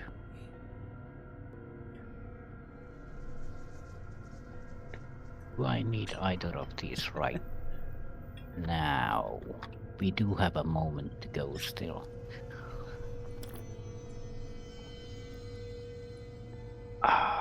Do we care about the cultist of Uvhash? I mean, I think we do, because if any damage comes our way from anything else, then that's going to really, like, it's going to put 2 Doom in play, and we only have this agenda left. Like, we might have to deal with them quickly. I'm not sure. Yeah. We also don't know what They're the last act aloof. is yet. Also, they're aloof. Can I still evade them? No, you have to engage them in order to evade them. Okay. If that makes sense, yeah. Can I evade them with, let's say I have a card that can evade all enemies? Yeah, if it Would says that- all enemies at your location, then that would count. Yeah, that would be fine. Yeah, I okay. think, anyway. I guess it depends on the card.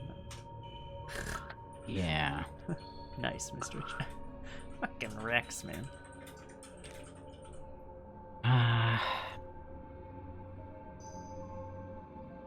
These resources, and that's a good evade thing. Doesn't ready, but that doesn't really matter, so nah. Alright. This way around.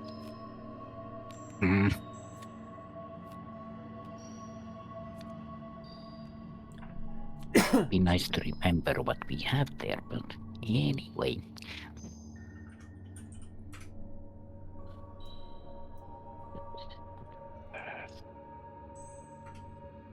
Currently, Yeah, let's do this. Yeah, sorry, yeah. Go ahead. Wendy's gonna just have a little chat with the cultist of Uvhash. Who's in the middle of a blood ritual, no doubt. Yeah, like, what exactly are you doing? You know you drew wrong. How would she know that? Oh, right. Oh, sorry, she knows about blood magic too. Naturally. Yeah. We're gonna parlay. Mm. We'll grift a bit. Classic. Look, a dumb bird. I don't see a bird. I do. I do.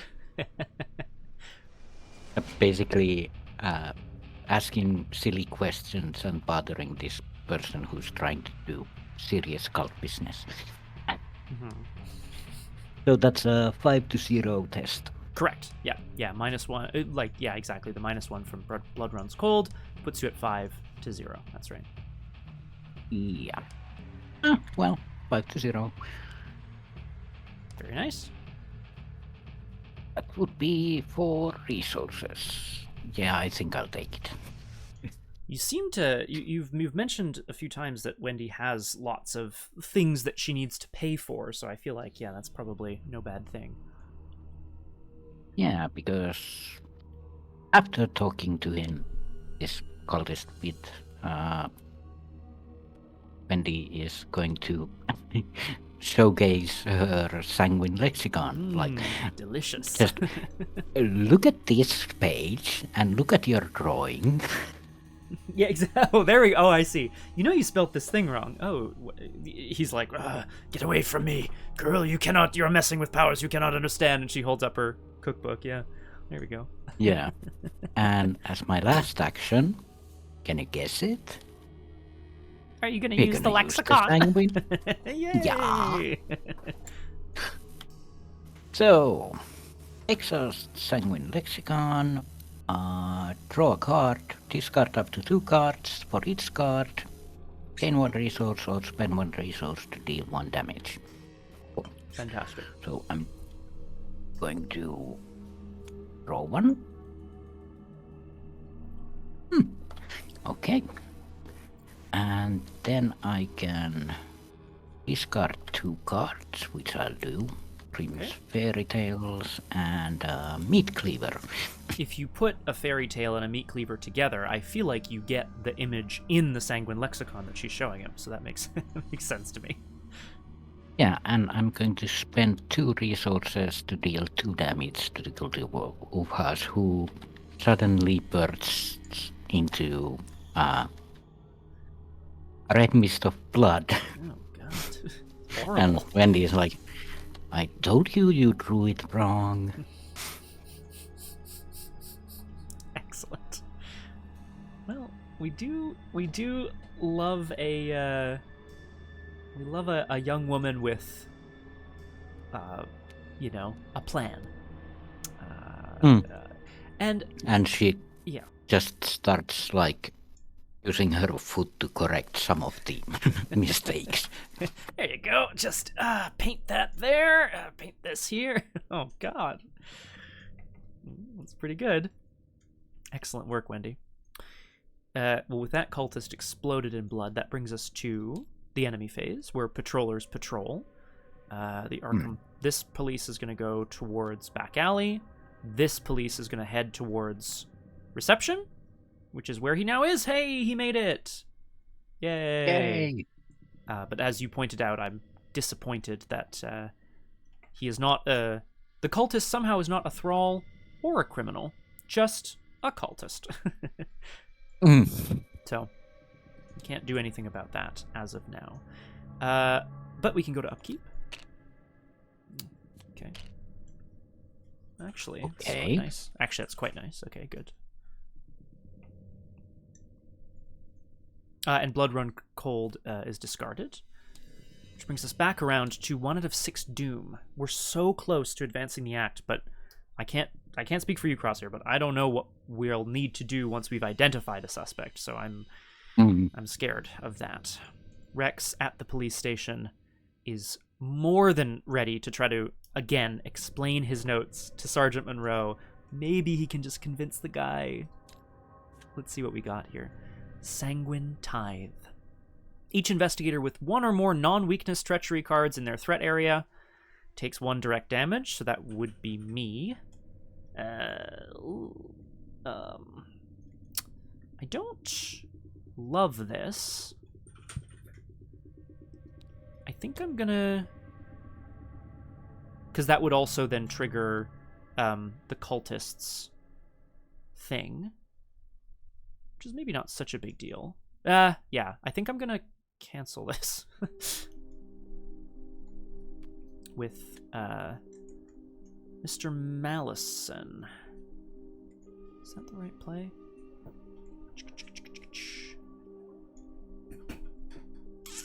5-0. I wanted to get all the clues at once. If I take a damage... Yeah, so Crosshair, I guess. If I take a damage, then that's going to put a doom on the cultist, which will make him unaloof and all of that. Is that something that you feel okay dealing with? Or would you rather just kind of run by and not? Yeah, the thing is that the police is an issue as well. Yeah, so... Yeah, you'd have to, I guess, either evade or kill the police officer. Oh god. Not sure how useful that is. I can't get past them with the track shoes. Yes, as long as... Yeah, but I think we don't want the doom on the cultists, so I'm gonna go ahead and... Malice in this. Anything? Yeah, basically. Okay, so I'm putting a clue down, so I'm reshuffling Sanguine back into the encounter deck to draw a new one. This fires Press Pass, so I'll have a 4-action turn. Of course, I'll get Cleanup Crew instead. So, here at the police station,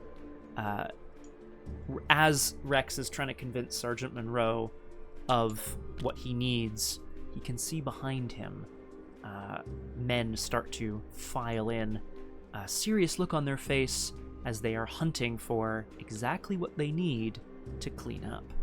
Less good. It's a little scary. Yeah, let's see if the cultist managed to summon something in the auction floor. Maybe. Yep, maybe. Oh, it's a cleanup crew. okay. Hello, boys.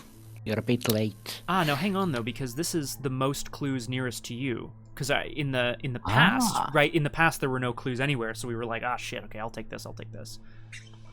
So that's Rivertown. I think so. Cleaning up after Rex's mess. Yeah. It might be the first time again that we lose a clue. No.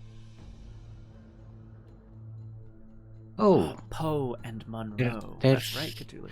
no longer a act thing that Resolution 3 happens. Mm-hmm. Yeah, so that's a good point. So we're basically clues on the scenario reference card now contribute to skulls getting worse, but they don't lose us the game, it would appear, anyway. Cool. Okay. So basically that was a good pull. I'd say so. I'm a little scared for myself, as you might expect. What I might do, though, if this is... I definitely want the maze camera, and like I want to still do what I did last turn, which is like trying to clean up the police station and like get maze camera back and all of that.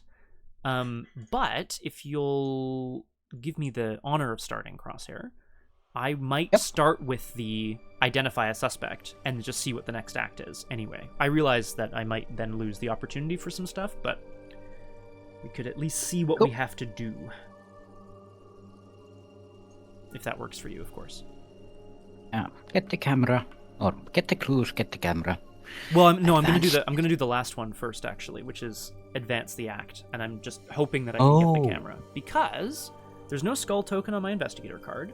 Sergeant Monroe helps you connect the dots. There are 3 different types of evidence in the victory display, so I can identify a suspect. Yeah. So I think, even though I do want the camera, I just think, yeah, I'm still gonna do this just in case it's like, oh, the next act is gonna be 8 hours long or whatever, you know. I'm gonna do it. Rex, seeing the men marching into the police station ready to clean up after him, renews his persuasion after he runs back and closes the door in Sergeant Monroe's office and begs him to listen, and then starts to explain the names that he's found. Remember that you have identified a suspect, so I will spend 8 clues as a group and advance, which is all my clues. Yeah. Discovery. Everything begins to fall into place. The auction registrations, the cars, the addresses and pseudonyms, they point to the home of Geraldine Higginbotham. Ah. Oh, of course, how did I not know that? Geraldine Higginbotham. A wealthy spinster who resides in the French Hill district of Arkham. It's clear that she's not acting alone. Through your investigations, you discover vague references to a wealthy secret society within Arkham. You fear the disappearances are for some terrible occult purpose. As you look up into the evening sky, or out Sergeant Monroe's window, a red moon rising over Arkham convinces you your fears are correct. Put the set-aside French Hill Manor into play. Move any unengaged cultist enemies to French Hill Manor. Okay. For the remainder of the game, cultist enemies spawn at French Hill Manor. Keep this card next to it as a reminder. So, French Hill Manor is here. And it goes... Oh, it goes right there. So, any unengaged cultist enemies move there immediately. It is a bit strange, isn't it? Well, it's not necessarily... We don't know if it's the Silver Twilight Lodge, but it is a manor in French Hill. So unengaged cultists... Ah, here's the cultist of Uvash. So they move over here. Oop. Which is something. It's concerning to me that the cultists are now all gathering at this strange manor in French Hill, but let's continue. So now, from now on, cultists spawn at French Hill Manor, which I will actually, as it says, I'll keep it next to French Hill Manor as a reminder. Act 3A, Stop the Ritual. Oh, okay. Tonight, a blood moon rises, casting an eerie pallor over the city. You know where you must go. Can you get to the Higginbotham house in time? Higginbotham. Ridiculous. Cultist enemies spawn at French Hill Manor, instead of their listed spawn location. If there are any blood magus enemies in the victory display, all blood magus enemies in play lose aloof. Are there? Does this guy count? No. Okay, so they're all, I guess, aloof. Blood magus enemies get -1 combat for each 2 clues here on the act, to a maximum of -3. Free trigger. Disrupt the ritual. Okay, place 1 or more of your clues here. Okay, well, I guess I will be getting clues for that. Objective. If there are 5 Blood Magus enemies in the victory display, immediately advance. So we don't... I mean, presumably they're all at French Hill Manor, right? Like, presumably there's a ritual happening at this wealthy manor that we have to go over and stop. Okay, so disrupting the ritual gives them less combat. But they get more combat because of the blood magic on the agenda. Ooh. So I'm hoping to maybe steal some clues and get her done. Wendy notices the blood moon rising in the sky and it's a bit early for that. I should call my mother. I should call my mother. She lives in French Hill, doesn't she? Okay, well that was the act advancing. We're back around. It's the investigation phase.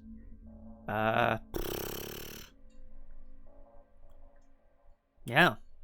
Well. There are none, Mistrich. We haven't seen any Blood Magus enemies. This Thrall agent I thought might be one, but it is not. So, presumably we gotta go and find some. I presume they're all at the French Hill Manor, but it's a little spooky. Yeah, I'm hoping that it's not about drawing them from the encounter deck, because that would be silly. I agree, and you'd think we would have seen them by now, if it had been. Okay, I guess it's my turn. My thought would be to evade the cleanup crew, try to grab the clues off of this police station so that I have some clues to disrupt the ritual with. And get the hell out of here. That is the plan. Yeah, if that's all right with you, I'm gonna just get to it. I'm gonna start by attempting to evade the cleanup crew. Obviously, losing hope is still here, but that's okay. Oh God, losing hope is so bad. The first time you would succeed. Oof. So I think... Oh, I don't have any clues, so I can't quick study. Blood Magi? The Magi? The Gift of the Magi? I think so. I think it's that one, TT. Yeah. All right, bear with me, Crosshare. I'm going to keep trying to evade this cleanup crew. At 3-2. Yeah, that's what I thought. -1 for each unique evidence in the victory display, so that's a fail. I think I'm going to end up failing a lot here. I could... If I took an attack of opportunity, it would provoke the siphon effect on the cultist, which is quite bad as well. So I think I'm going to try instead to just, I guess, try to evade and maybe hope to draw into some damage at some point too. Who knows? Let's try 3-2. +1. I would succeed, so I have to return the Chaos token to the bag and reveal a new one. That's a curse. Pull that out of the bag for us here. And that's a -4. So, Rex, after having at least convinced Sergeant Monroe to, show him the correct papers, he knows where he has to go, but Alice is pressed up against the door being like, they're just outside. How are we going to get out of here, Rex? I still have 2 actions left. I will, I guess, keep trying to evade. I've hit losing hope already, so that's good, at least. Oh, God. 3-2. Skulls? -2. This sucks. I really wish I had something to commit in hand. Oh, God. I would. Yeah, well, get the hell over here and or get over to French Hill Manor, I guess. Yeah, that would be really nice here too, Cthulhu. I wish I hadn't spent all my clues as well. 3-2? Nope. All right. I guess I should have known this was a bad call for Mr. Rexy Roo. That is my turn. I spent 4 actions trying to evade. I don't have anything, and I can't quick study or anything, so I should have maybe tried to get clues. Oh well. It's fine. I will pass the turn over. Rex is caught in the cop station, trying to not get caught by the men who want him dead. I'll pass the turn over to you, Crosshair. Yeah, I'm just thinking, Because I could run through reception, Mm-hmm. but then I would run into the other Arkham police. Yes. Who you could, I guess, evade. You could also go up top through the warehouse and back alley, but I don't know if that's faster. Yeah, I was thinking that. Mm. Okay, let's see. Traxxus gives me basically a free move if I succeed, which I probably will. Knock on wood. But yeah, move up. That's one action. Then Traxxus move me to back alley, which moves me to North Town. Right. So for one action, you would end up in Northtown. That'd be pretty good. Yeah. Or for a one action, I go to reception and then end up in Merchant District. But then I would have to evade the police or talk to them. Yeah, one or the And other. then I could continue. Yeah. So instead, I could get rid of this cleanup crew because in any case, I'll end up at Miskatonic University or Rivertown. Because I don't have actions to go to the Rensil Manor and do stuff there. So 1, 2. If I take this suspect token, I would move to the police station straight away. Yeah, when they would deal damage and you do not have a skull, take a skull and move to the police station. But that's, I mean, maybe that's okay, right? Yeah, that would move me there fast.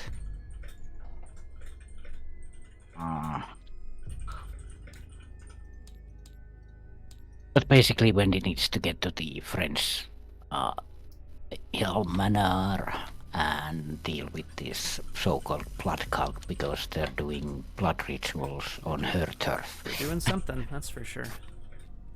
But first, anyway, Underworld Market. Ah, yes, of course. Sheepskit and fence.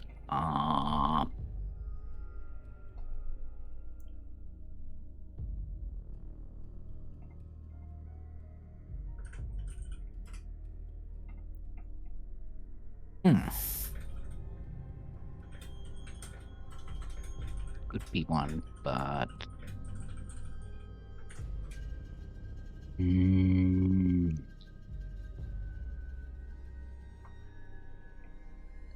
just thinking about the stuff that I have. Yeah. And I mean, consider the finances of it as well, right? Like, spend a resource to take it, and then, unless you have a way of getting money, it'll be at 2 whole rounds before you can play it. You know what I mean? Like, it's just a question of time as well. I can get money from Tilly's skull. Of course, the skull turns blood into money. That's right. As you do. And I do have other stuff as well.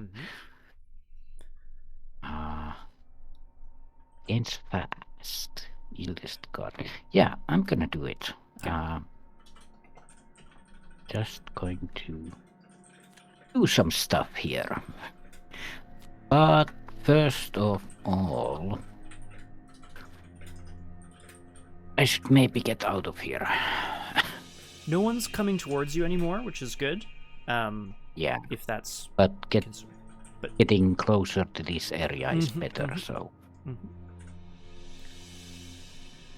After all, it's the end of the road. Ah, very nice. Yep. Oh, lovely. Throw a cart. Gain a resource and gain 1 action. So you'll have 4 actions this turn. And it removes from the game, which I will just pull that over there for you. It's okay. Oh! Well, alright. Bye-bye. Abandoned and alone. Alright, well. Does this go away as well? No. Because it removes all the cards in your discard pile, but then it goes in your... Yeah. Yeah. But... So... Yeah, you get your draw, you get your money, and you get your extra action. She may be abandoned and alone out here, but at least she's got everything that she needs to make it happen.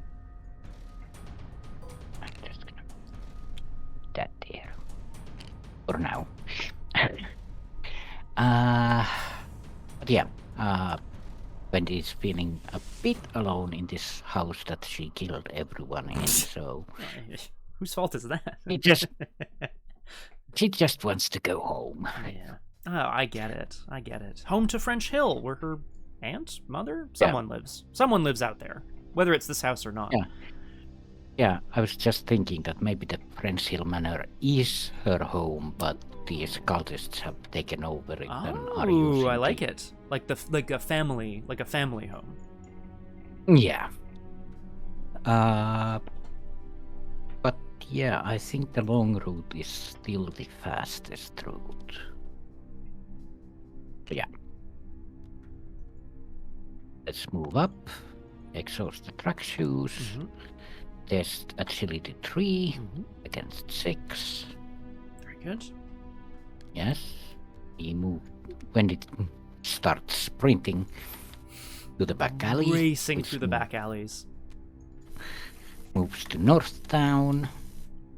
Second action. Oh, the North Town. Sorry, I'll just in case there's anything here, which there is. I think this is good. I have 2 resources. I have exactly 2 resources. Is that what you want to do? Because I can move to Rivertown.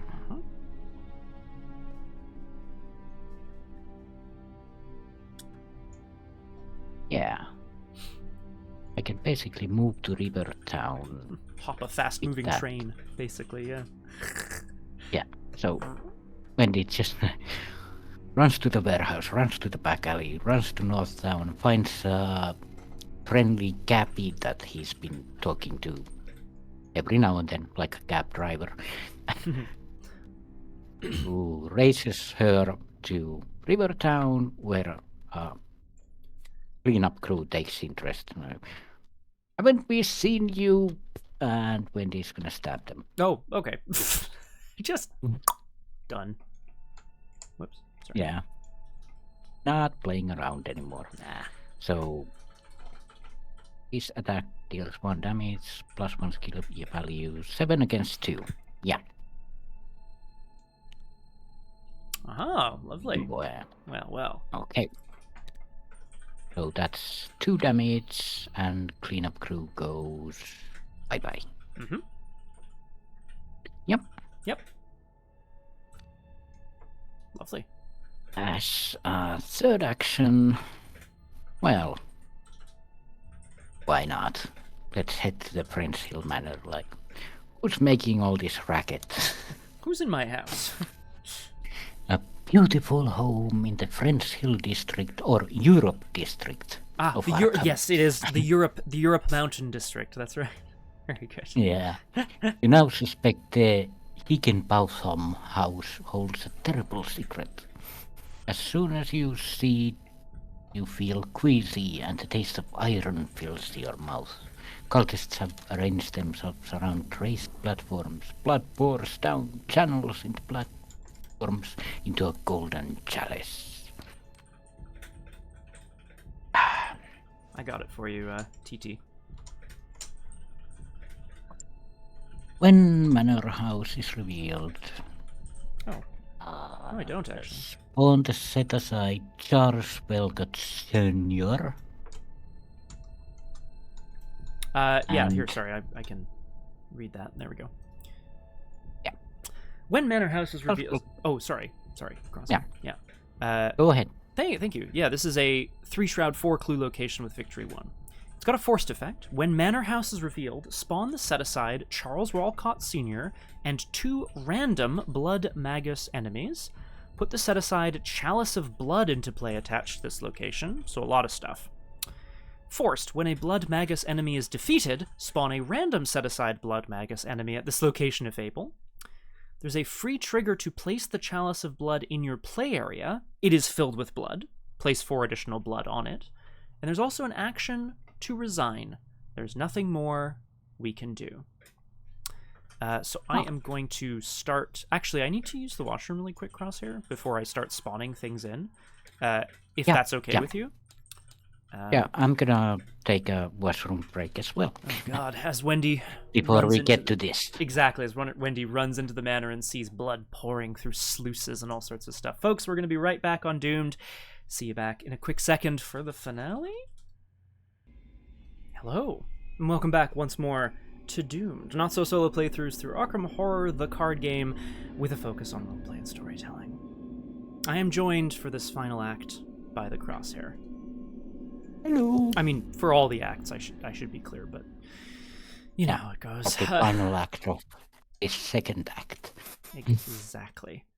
It's also the Chalice of Blood. Okay, so it asked us to spawn a bunch of stuff. I'm going to go ahead and find Charles Walcott Sr., and then there's a bunch of blood magi. It wanted me to spawn 2 of them, so I'm just doing that at random. Okay. All right. Yeah. Oh my God, it's a busy place here at French Hill Manor. Spawn the set-aside Charles Walcott Sr. and 2 random blood magi enemies. Put the set-aside Chalice of Blood into play attached to this location. All right, so let's have a look at everything.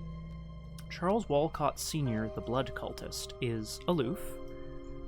Free trigger if you control Alice Walcott. Oh my God, it's Alice's dad. That's right. Oh shoot! Thanks, Cthulhu. Ah, jeez, I always forget. I was gonna place all the cards before I. Anyway, Charles Walcott Sr., of course, is Alice Walcott's, I guess, father. If you control Alice Walcott, exhaust her to automatically evade Charles Walcott Sr. Group limit once per game. I do tend to agree with Flower. He's a 2 combat, 4 health, 2 evade enemy. I will look at the objective in a second. Let's see what else there is here. There's Geraldine and Evelyn Higginbotham, not the Adamses, I don't believe. They are also both aloof. Geraldine is a 2/4/2. She has a siphon effect, heal a damage from her, so she steals blood to, heal herself. Evelyn is a 2/2/2 aloof. While Albert Hennig is in play, treat the following force text as though it were blank. We don't have that. Albert did not decide to come along on the adventure. Forced. The first time Evelyn would be defeated, exhaust and remove all damage from her. Place a resource from the token pool on her to indicate the effect has occurred. So, she, the first time she would die, she does not. It's a little scary. Yeah. The cultist is here as well. The cultist of Uhash as well. So there's a lot happening. And there is a Chalice of Blood. The Chalice of Blood is a asset that starts with 1 blood. There's a free trigger on French Hill Manor to steal the Chalice of Blood, which is filled with blood, so it starts with 5 on it. Siphon. So there's a siphon effect on the chalice. If it is ready, put a blood in it, exhaust the chalice. Okay. And then there's a free trigger to exhaust it and spend a blood. You get +1 skill value for this test for every 2 power you have, rounded up. So, Wendy has a power. Oh, no, Wendy has 2 power currently. Yeah. So the chalice would give her a big skill boost, which is kind of fun. Okay. There's a lot of aloof dudes here. It's a very scary bit of, a lot of scary shit happening, actually. Yeah. And let's just remind ourselves here. This is, of course, Wendy entering the Higginbotham Manor to find old and young Higginbotham, as well as an old man chanting, perhaps pouring blood into sluices. As a reminder, the agenda says +1 combat for each doom. So they get +1 fight for each doom, up to +3.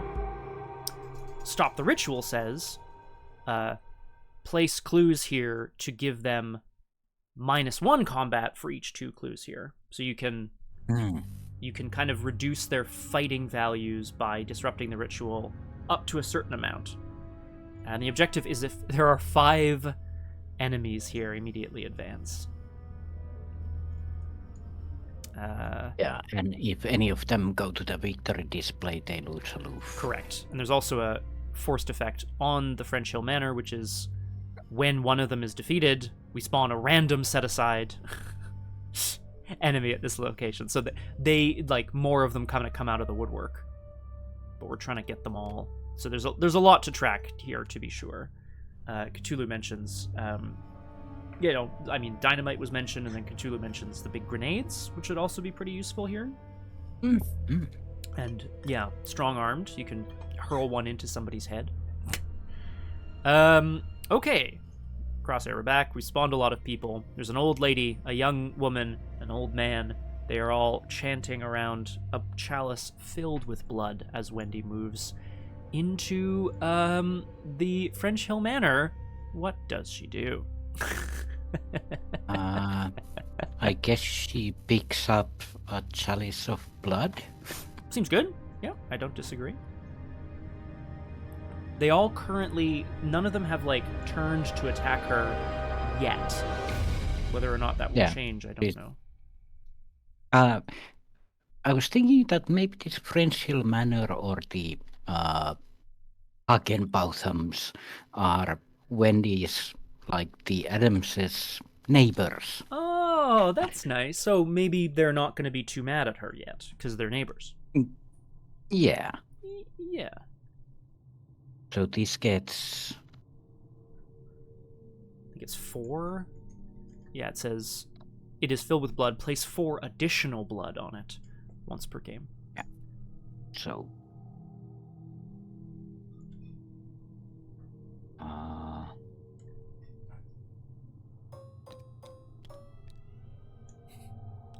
Nice. Pick them all up. Lots of blood here. Delightful. Yeah. Oh, using the chalice, Wendy can get +2 to any skill value. Yep, +1 for every 2 power you have rounded up, which would be, +2, which is not bad. That's for sure. Yeah, Wendy is just like, okay then, I see you've been busy. Holding this chalice of overflowing blood. Yeah. This goes against the Homeowners Association rules, you know. It's true. I guess last action I'll use the Gilded Skull. Which was also filled with blood, of course. Or, power of some kind. Should I? It'll fill my hand.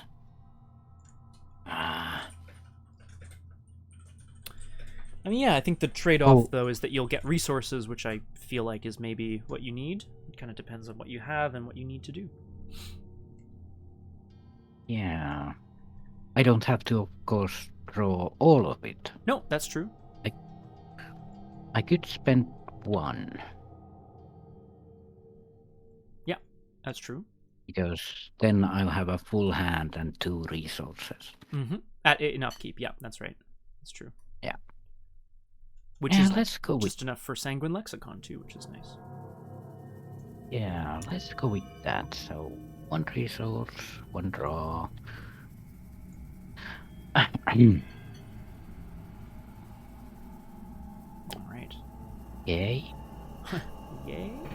Now, unfortunately, this gets a bit less nice here, because I feel like, things are about to get a little less nice. In the enemy phase, there may be a whole bunch of aloof enemies at French Hill Manor. Oh, right. Yeah. I Sorry. should have got rid of the cultist of Upash. I mean, potentially. But, I don't know if you could, though. But... Oh, right, it's aloof. Never mind. It's about to stop being aloof very shortly, is all. So just a heads up for that. Is it? Why? Yeah, well, I'm about to take damage from the cleanup crew, which will activate all the siphon effects at its everywhere. Well, not everywhere, sorry. It'll activate the cultist's siphon effect. But that's it won't hit you this enemy phase, is all. Oh, right, but that's good. Yeah, actually. yeah. Oh, yeah, sure. I'll take it. the cleanup crew burst through the police Sergeant Monroe's door, who tries to like, hey, who do you think you are? Ah, they bowl him over as they rush towards Rex. I'm gonna put the damage on Malison. No, I'm gonna put it on the motorcycle. But that does trigger all the siphon effects at my location. There are none. But there is the one on, there. So it gets a doom, it loses aloof. It also deals +1 horror damage, but that's no bad thing. As the cultist begins to, I suppose, move towards Wendy Adams. Yeah. The cultists of Upas are not Wendy's neighbors, so they took notice. they don't know what's going on. Okay, this is scary. Here we go. Enemy phase, or sorry, that was the enemy phase, right? So upkeep, we can still upkeep at least. I should have drawn something more aggressively sooner. I'm going to be stuck here for a while, unfortunately, unless I drag the... Well, no, I can't. Well, so am I. Well, at least you're, going to be doing things, hopefully. Oh, boy. The blood moon, or the scarlet moon, kind of rises over French Hill Manor as Wendy, I guess, watches these cult leaders chant, raising their chalices into the air as she's stolen the sort of primary one.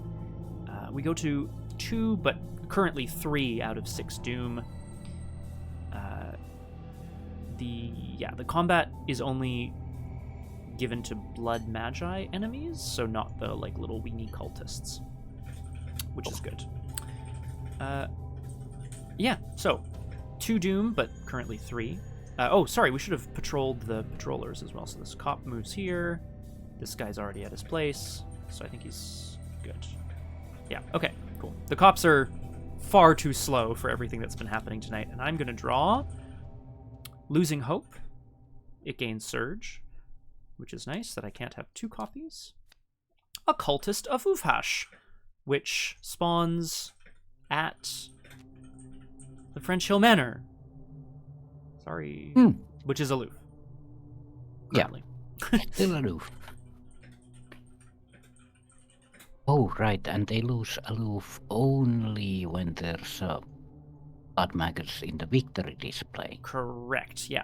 So once you've attacked one, and apparently that's what we have to do, that will make them all attack you. Kill one, actually. I can damage them. Yep. That is, yeah, that's actually very true. If I engage, stab, evade, then they're aloof again with damage on them. Yeah. I don't, yeah. I see it. Oh, yeah, basically, I should damage every one of them so that I can kill as many of them as possible in one turn. That would be pretty sweet. And I'm really hoping I'll be there to assist at some point soon. And of course you've got this cultist to deal with first, but that's... Yeah. No, that is honestly actually... Yeah, because it would appear that is the case. Yeah, that seems to be it. So I drew the cultist, who, again, another cultist kind of moves in towards the center of the ritual. And what else do we have? What's a vehicle syncope? Choose one action. If you have no actions remaining, discard 2 cards from your hand. Discard with a vehicle syncope. Well, there's a lot of blood going on, so... Yeah. So this is a siphon effect that forces you to lose an action or discard 2 cards from your hand if you have no actions remaining. So if you were to be hit by damage in the enemy phase, it would trigger the siphon, but you can't lose any actions, so you have to discard 2 cards. Yeah. There you go. All right, Wendy. Or us, I should say. We're back around to us. Yeah. I still have no... Unfortunately, I have no way of increasing my evasion, so I'm just gonna... If you'll allow me to go first, my plan is to just evade and get the hell out of here. try to grab these clues and get out of here. If that's all right, of course. Because with losing hope, this is a tough call, and I'm just gonna try. I could also punch it, but that doesn't really help me here either. So I'm going to try to evade the cleanup crew at 3-2, just a couple of times here. Yep, -3. Let's go again. I would succeed. Hey! Thank you, Cthulhu. Sorry for the lack of test chanting, but I appreciate the resub. Welcome back. Really glad to have you.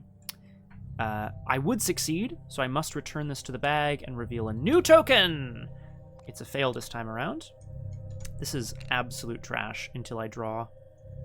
I don't want to draw cards because I don't want to, like, trigger siphon effects everywhere and all that shit. Although maybe I'll start having to do that next round. God. 3-2, last action. Sucks. Yeah, alright.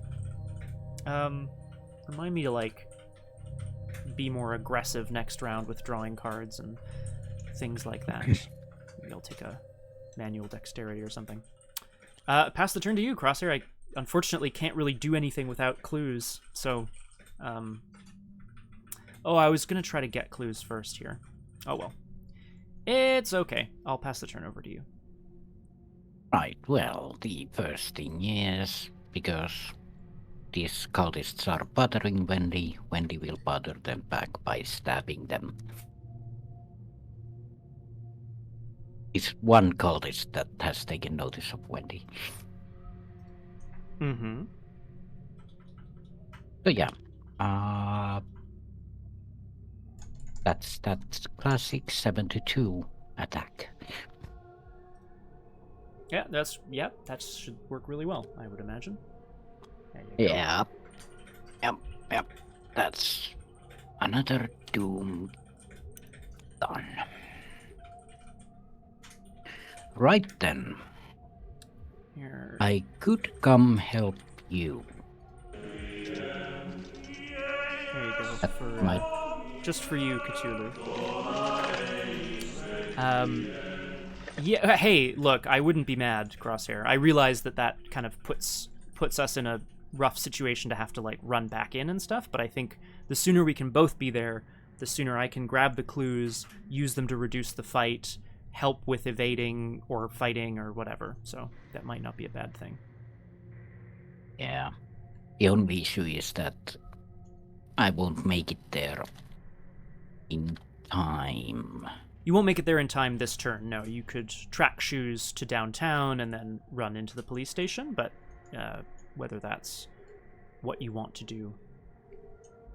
Yeah, because next turn you're gonna be doing the same thing otherwise. Yeah, my other plan would be, which I was kind of thinking of, I should have maybe done this turn, either just draw cards and take the attacks, or use research notes to try to grab the clues, which would give me an attack, but then they would not really do much anymore, and then I could use quick study. Like, I need clues to, like, function, unfortunately.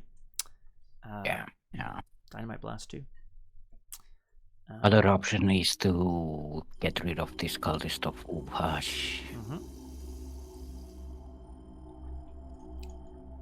Because I could engage and stab it. Yep. Yeah, which honestly maybe isn't the worst idea in the world either. Oh god.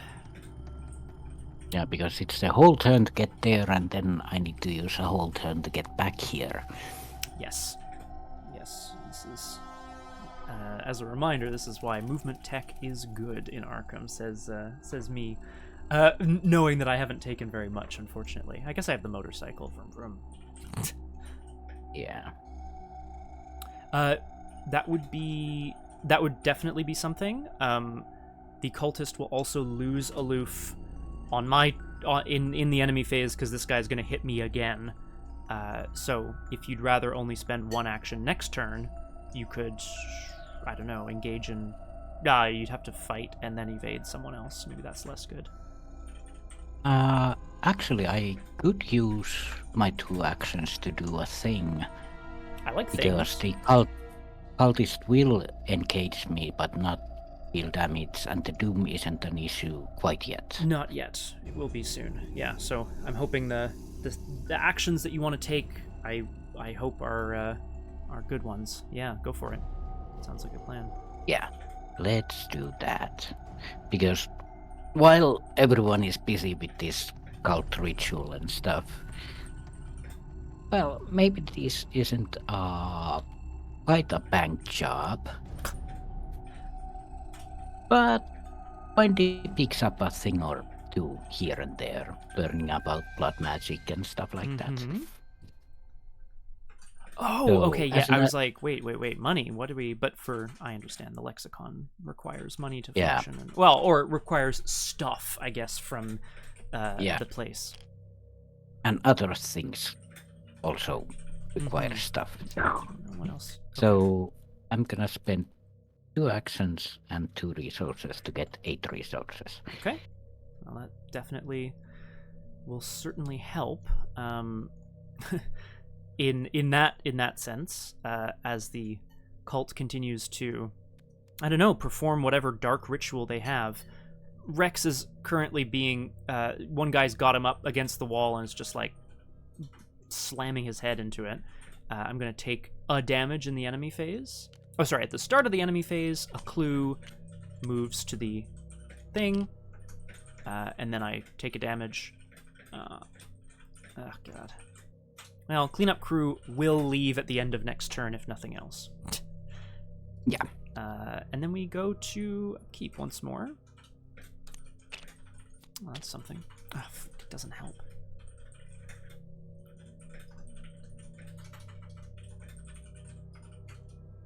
Okay. Helpful-er. Hmm? That was helpful-er. Helpful-er. Okay, good. So, 3, but actually currently 4 out of 6 doom. It's a little scary, but As a fast action, I wanted to put 2 on embezzled treasure as well. Oh yeah, of course, during your turn, yeah, totally. Yeah. Absolutely. I forgot that at the end of the thing, but Yeah, totally. It's nice to have. I'm starting to wonder whether we may end up running out of the French Hill Manor, but we still have some turns, so like maybe I'm wrong. Who knows? We'll see. yeah, we still have 3 turns left, so We do. I'm gonna draw shadowy figures. Classic.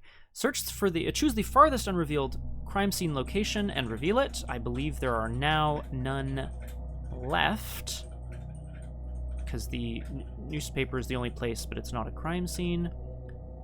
that means anywhere. If no location was revealed, spawn cleanup crew at your location instead. Sake. Well, here I go, I guess. Hopefully there's no cleanup crew anymore. No. Yeah. Search the encounter deck and discard pile. Well, this is now I'm so at the very least, after they've cleaned up the police station, they'll give Rex a good beating and then they're going to disappear. So at least there's that, which is truly horrible. But I will. Yeah, that's my shadowy figures continue to invade the police office. There you go. There you there's go. some drama still. Uh-oh. Oh. That's also kind of fine. Okay, well, we're back around to the investigation phase. Did you want to go first? I could, actually. All right. As my first action... Oh, look, there's a little singing bird in the tree. Oh, that's fun. Cunning distraction. Oh, wow. Automatically evade all enemies at your location. Lovely. That means... Yeah, all of these guys too, you're right, yeah. all of these folks are evaded, which means that I could start stabbing them. Yes. But we're gonna start with the cultist of Upas. Or 1, 2. Yeah, it's the same thing.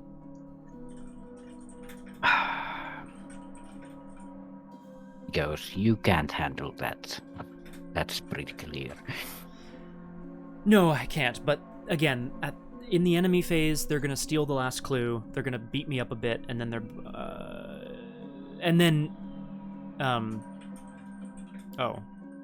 yeah. At the start of the enemy phase, they will steal the last clue, but they won't be unengaged, so they'll beat me up. Yeah, they just keep beating me up until I get out of there. I feel really silly that like I know I have options, but I haven't found them yet, which is just sad. Yeah, we're gonna go to buy about a 6 doom. So we're gonna run out of time anyway. Mm-hmm.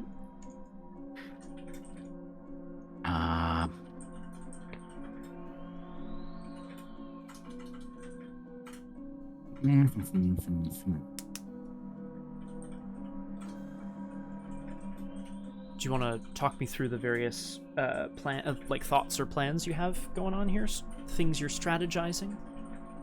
Well, the cultist of Uvas gives us another turn. Mm-hmm.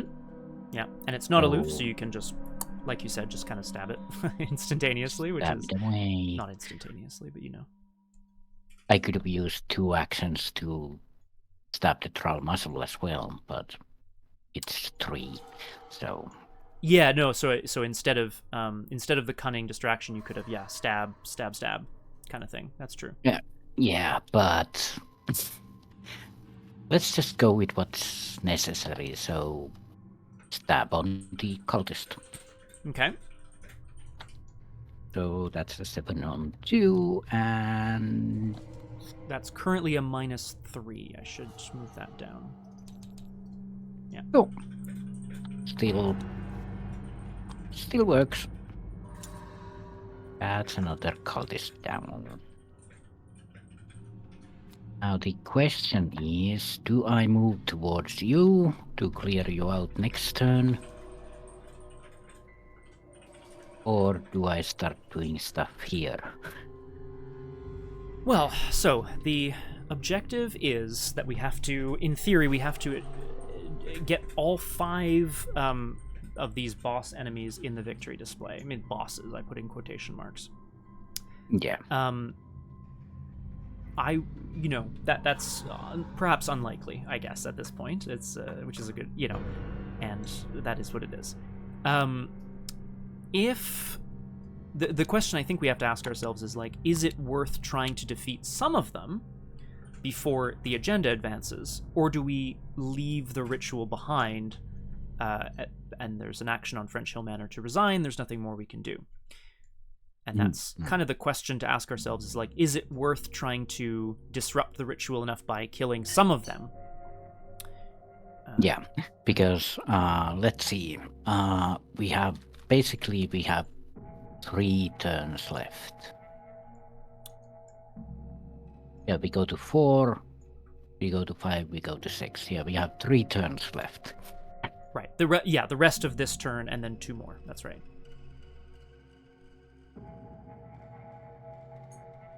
Yeah. I think so, yeah. So, and then at maximum, I do 1, 2, 3, 1, 2, 3. That's 12 damage. Mm-hmm. Yeah, there's like, I mean, I guess the other kind of, I don't know if it's a better possibility or not. If you move out, you could use the you could use the big heroic blade attack to kill one guy all at once, which takes a whole turn though, so maybe that's less useful. Yeah, and that would leave me at the manor with everyone aloof. Yes, unaloof. That's a good point. So they would be ready to get you, because the alternative, is engage an aloof enemy. Like I'm thinking for next turn. Engage an aloof enemy, fight it a couple of times. It goes in the victory display, and then everyone's still kind of unaloofed and engaged with you, and so on. It's yeah. Mm-hmm. Plus, they all have extra fight because of the agenda, which is less good. Really bad, actually, I would argue. Yeah. I could take some of them out. That's the thing. And that's the question that we want to ask ourselves, is like, do we want to take some of them out or not? Like, do we think it's worth the potential of getting defeated by the rest of them? Charles Walcott has victory. Oh, yeah, there you go. So that's good. That's something. That means that I have to still stay here, and you have to deal with the cleanup crew. Yes, like again, unless you moved out to Rivertown and then threw yourself back in with the blade, but I don't know if that's better or worse. I guess it's all kind of the same. Yeah. After these 2 turns, so this turn I can get to downtown. That means next turn I would have to come to the police station, stab 2 times, maybe killing you. Yeah, and that honestly is I don't think it's not gonna make a big difference. I realize I'm kind of screwed over here, but like maybe I'll get lucky and I'll evade them and I'll get the hell out of there, and then I can maybe try to get the clues off of French Hill, but I realize that's also quite unlikely.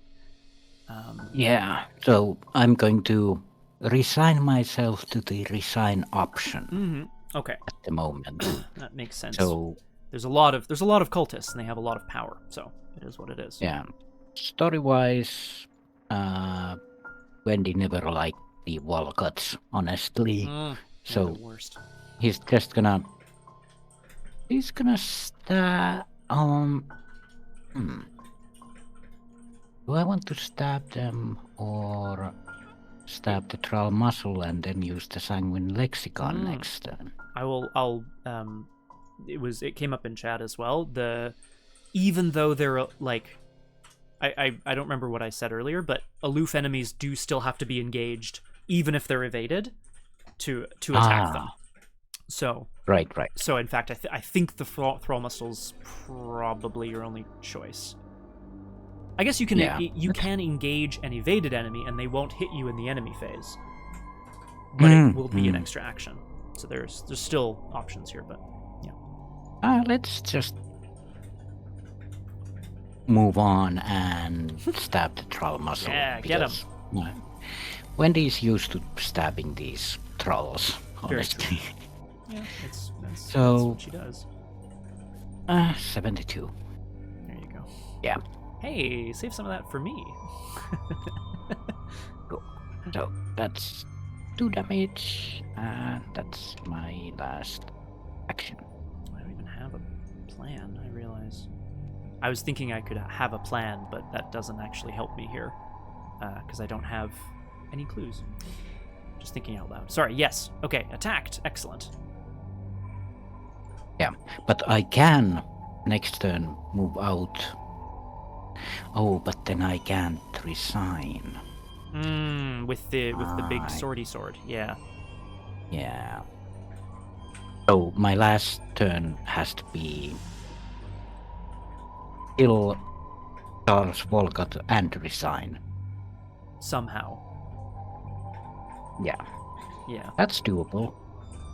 An action to engage, 2 actions to fight, and a 4th action to resign? Maybe? I don't know. Maybe there's extra... Oh, well, yeah, maybe there's extra ways of getting actions or something. I don't know. Yeah, and there's 2 turns still left. Yeah. That's true. Oh. It should be doable. But you have an action left here. No, I don't. Oh, no, you don't. You're... wait, no. Yeah, you fought the... Oh, no, you evaded, you fought the guy, and then you fought the other guy. Okay. Yeah. Well, that then... Oh, so it's back around to me. Rex, I mean, look, I won't sugarcoat the situation at the police station is pretty dire. There are an awful lot of men sort of, trying to shake him down, steal his evidence, steal his notes, that sort of thing. I am going to evade one of the cleanup crews. I have this analysis, which gives me +1, and unfortunately gives me an ability that doesn't actually do anything to me, which is unfortunate, but that's okay. I will still evade at 4-2 on one of these cleanup crews. I would succeed, so I have to reveal another token. And then because of me, that's a -4, I think, now. So unfortunately, that is really tragic, but that's what it is. Rex isn't the fleetest of foot. Maybe he'll, in the future, find some way of getting away from enemies and so on and so forth, but it is what it is. I guess I could take an attack now, but what would I do with it? Move? Like, get a clue? If you manage to evade someone, you can move to a connecting location. Yeah. Now I want May's camera, though. That doesn't really help us either, to be honest. But maybe it's nice. I need the clues to be gone. Yeah, I think it's gonna be a bonus if you get it. It'll be a bonus if I don't die. Let's try evading again at 3-2. I've now used up losing hope, but unfortunately that's a fail. Man, yeah, where are all my icons and things? Once more, 3-2. Okay, that's a success. So I will evade one of the cleanup crews. And I think I will use the Crimson Veil to get me just a little bit closer. I know it's maybe I'll have to get back in there at some point. We'll see. But I ended my turn at downtown, so I will draw a card because I'm hoping maybe there's something. Yep, see, that doesn't help at all. But maybe there'll be something else in upkeep. Who knows? That is me. Rex finally manages to fight his way out of a window with some of the men hot in pursuit. In the enemy phase, a clue goes to the scenario reference card. No, it doesn't. Because they're not ready. It doesn't say they have to be, I don't think. I think they still steal clues. Oh, right, It doesn't say, right. Yeah. Well, at least all the clues are away. Yes, exactly. So you can walk in, grab the camera, use the bike to get out. Vroom, vroom. And then this there's guy turn left. deals me a damage. That's okay, though. Now this is... Right, okay, so they exhaust after attacking, but they're not unengaged. Okay, cool. That is me, which I think brings us to upkeep, where all the enemies will ready. Yeah. The distraction didn't do much, but it did enough. I knew it. I knew that's what I was going to draw. Rex finds himself downtown, hoping that, being out in broad daylight will at least give him some help, but in fact, it is... Alice kind of looks at him questioningly, and he breaks down, citing a curse that has been following him his entire life. This actually really sucks.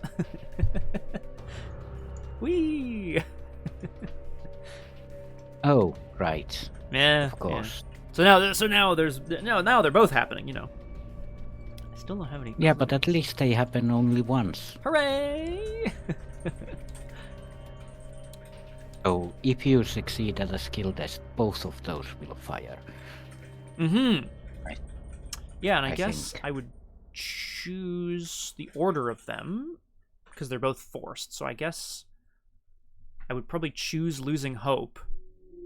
Oh no, I don't actually know what I would choose. I guess we'll see if I even succeed. How's that? Yeah. As you we just move... have to. Oh, it's got to be the cursed Rex. He knows that he has to get to the cult and disrupt the cults. He doesn't know Wendy's already there. He doesn't know what they're doing. As he moves to 4 out of 6 doom. What new horrors await him? Oh, it's Darkness Peering. Unfortunately, I don't have any clues, so I can't cancel this. If there are PowerPoints in the victory display or your play area, but there are not to my knowledge. Victory 0, no power. Yeah. Yeah, I don't think the clues count as power. So take 2 horror. You may reduce this horror by discarding 1 or more random cards from your hand. Well, actually, these are doing nothing for me. So actually, I will discard 2 cards from my hand at random. Money and the Arcane Enlightenment. Fine by me. Doesn't do me any favors. Yay. Let's see what else happens at this cursed friend. European Hill Manor. European Hill Manor, perfect. Oh shoot, I forgot about these guys as well, yeah. The police patrol, but that's okay. Yeah. Oh, thank well, God, I can spawn at the police station. Yeah. Oh, I'm not even at the police station anymore, I forgot. Okay. Oh, God. Excelsior Hotel. It's the same cup thing. Alright. Right. Well, ideally, I would evade and vroom vroom over, and then I could finally help do something, but I'm not currently in a position to do that. Wendy also has an ulterior motive about this Madame Morwood. She holds a bit of a grudge against her from older days. Back in the old days. Oh, victory 1. Yeah. Oh, I see how it is. Yeah. Oh, and she loses I'm aloof, so in fact... all right. Well... Yeah, there's an option. It is, and maybe that's our best option, because that would still be that's a victory point, which is probably no bad thing. Yeah. But first things first, I think I'll just use the Sanguine Lexicon here. Okay. First things first, I think I'll check the market. Yeah, which will, I imagine, not necessarily be of particular value right now. No. Currently nothing. Okay. But yeah, Sanguine Lexicon, draw a card.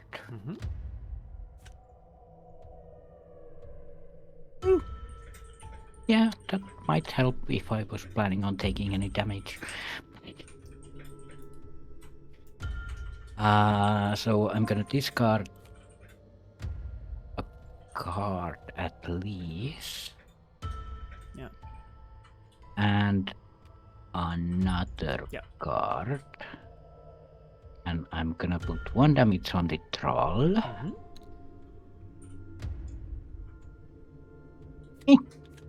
And I'm gonna put 1 damage on Saul Volgut Senior. This is, of course, the power of this Sanguine Lexicon. Wendy summoning her own blood magic to see if there's anything she can... I don't know. What can she do with it? Yeah. Madame Morwood has 4 health. That is an issue, so to speak. Yeah, I mean, if you could get in there in 1 action with track shoes potentially, and then you could do 2 of the 4 damage to her. She would hit you, but that's not. I don't think that's such a big deal. The question is, how much does Wendy want Madame Morwood dispatched? Yeah, because I'm really curious about the other side of that text. I hear you.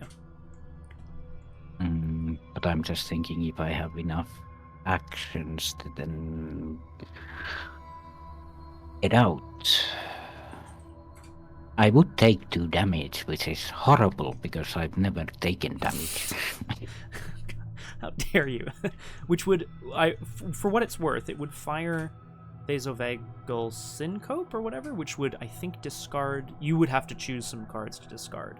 I presume that's not a big deal, because you've had a full hand of cards forever. Yeah. Discarding isn't an issue. So it would be move, use the shoes to get to Madame Morwood. Then I could evade her. Yes, that's true too. Yeah, that's true. So you could continue your no damage streak. Yeah. But next turn, then I would have to use 2 actions to dispatch of her. which wouldn't let me leave this place. Yeah. And how important is resign, right? Like, we're not in a position... Again, I'm thinking story-wise, like, resign would get us out, I guess, before the ritual finishes, but how... We're in Arkham, we're not, lost at sea or something. How much are we going to actually actively die, Yeah, it's like, which is worse, resigning or dying to the agenda? That's it, yeah. And presumably, typically I think advancing the agenda is generally worse. But how much worse, I don't know. Because you still have to get the camera. Well, you can do that, basically. I'm going to try over the next couple of turns to, get a camera. Okay, if we are not resigning, then I can come to you, stab the cleanup crew, and then next turn move to Madame Marwood and stab her twice. That would be pretty good. That would be pretty cool.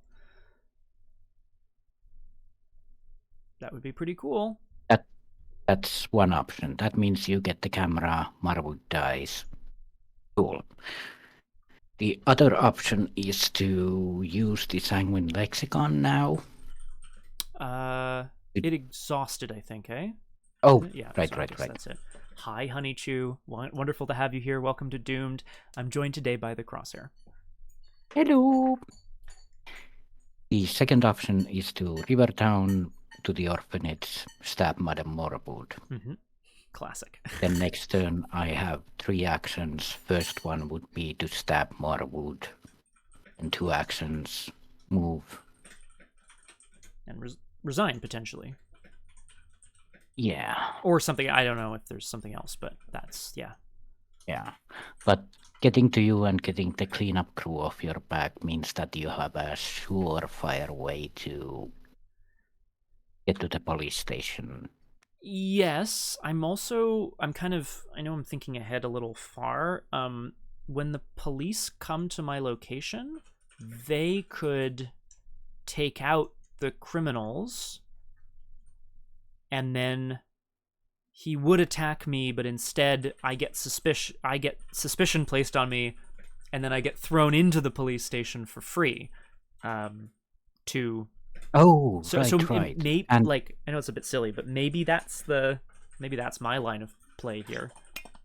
Yeah, because then next turn you can free action get the camera and still resign. Yeah, with the motorcycle, right? Yeah, run, resign. Yeah, hopefully. Yeah, fingers and crossed. if I move now to Morewood, I can stab her and then move with shoes and then resign. Yes, I think that's the plan. That sounds like a good one. Yeah, because I know that so far Wendy hasn't taken any damage, but well, we all have to bleed someday. Well, in a campaign so full of blood. Yeah, absolutely. Yeah, and Charles Walcott got hit already, so Wendy is happy. So she's happy. She's giving him the runaround. Yeah, she's like, well, I have enough to tell Mother. Moves to Rivertown, track shoes. That's 6 on 3, but I can use the Chalice of Blood. Might as well use it now. It exhausts, it spends the blood, and you get +2. Yeah. Let's spend the blood for your shoes. Yeah. 8 to 3. Yeah. Spill some blood on. Oh. Well, let's just not do that. Throw the fence away. And try that again. Try that again. Oh! It would appear... Oh god. It would really appear that the shoes don't want to be covered in the blood from the chalice, I guess. I guess. God damn. Well, fine. Fine, whatever you want. Right. That kind of changes things.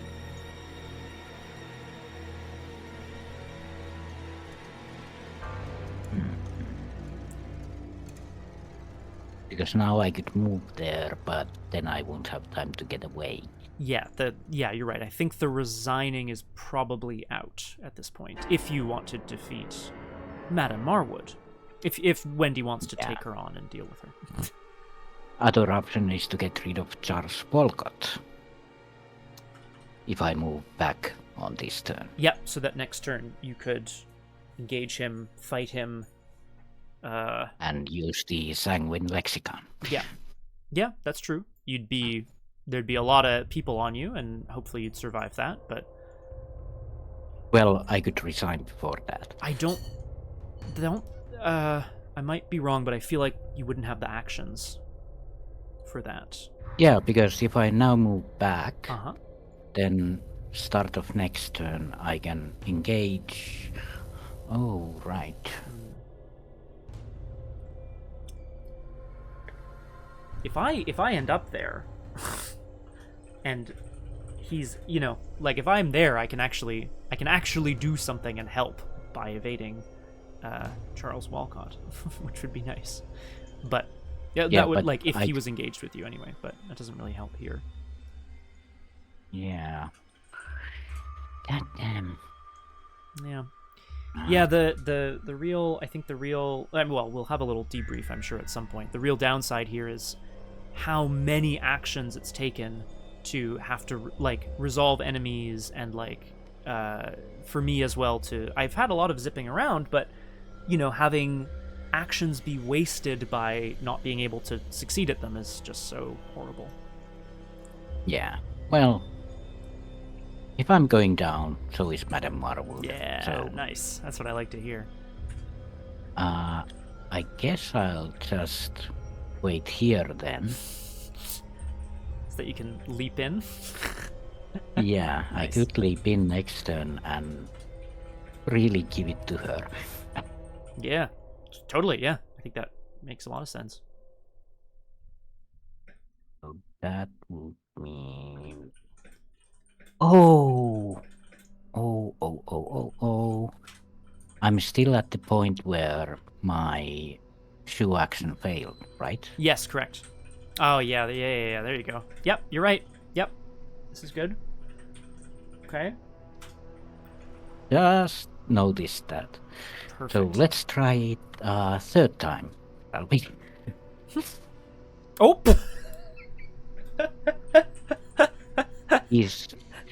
But it is a new test. It's a new test? Yeah, you're attempting that test again. Yeah, fuck it. I say so. I think that makes sense to me. Fucking ridiculous. So how about the fourth time? I mean, there would be something really... I'd still say 3 is still pretty ridiculous. Yeah. So, all right. Well. I finally made it. Yes. Maybe it's all the blood on the shoes that made it so difficult. Maybe it was. It is attempt the test again. Yeah, and Wendy's skill is once per test. So the test is being tested again. Yeah, I feel like it's a new instance of this. I mean, I'll for my own interest, I'll look it up. But, like, I feel like that makes sense to me. Because all the bonuses from using Live and Learn would have been gone away anyway. Yeah, that's very true. So, yeah. Oh, well, Madame Marwood, remember me? Who are you? Of course I do. You're that little... Wendy is just gonna stab her. I'm here to return something to you. It's this sword. Remember? Yeah, remember when you used to spank us children back in the day?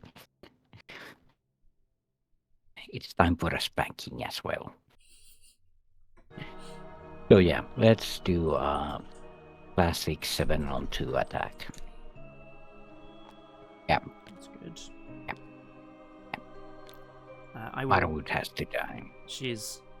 I mean, I'm getting real like oh my god, Dark Brotherhood vibes here, right? The evil orphanage keeper is finally being taken down by the child that she once dealt with.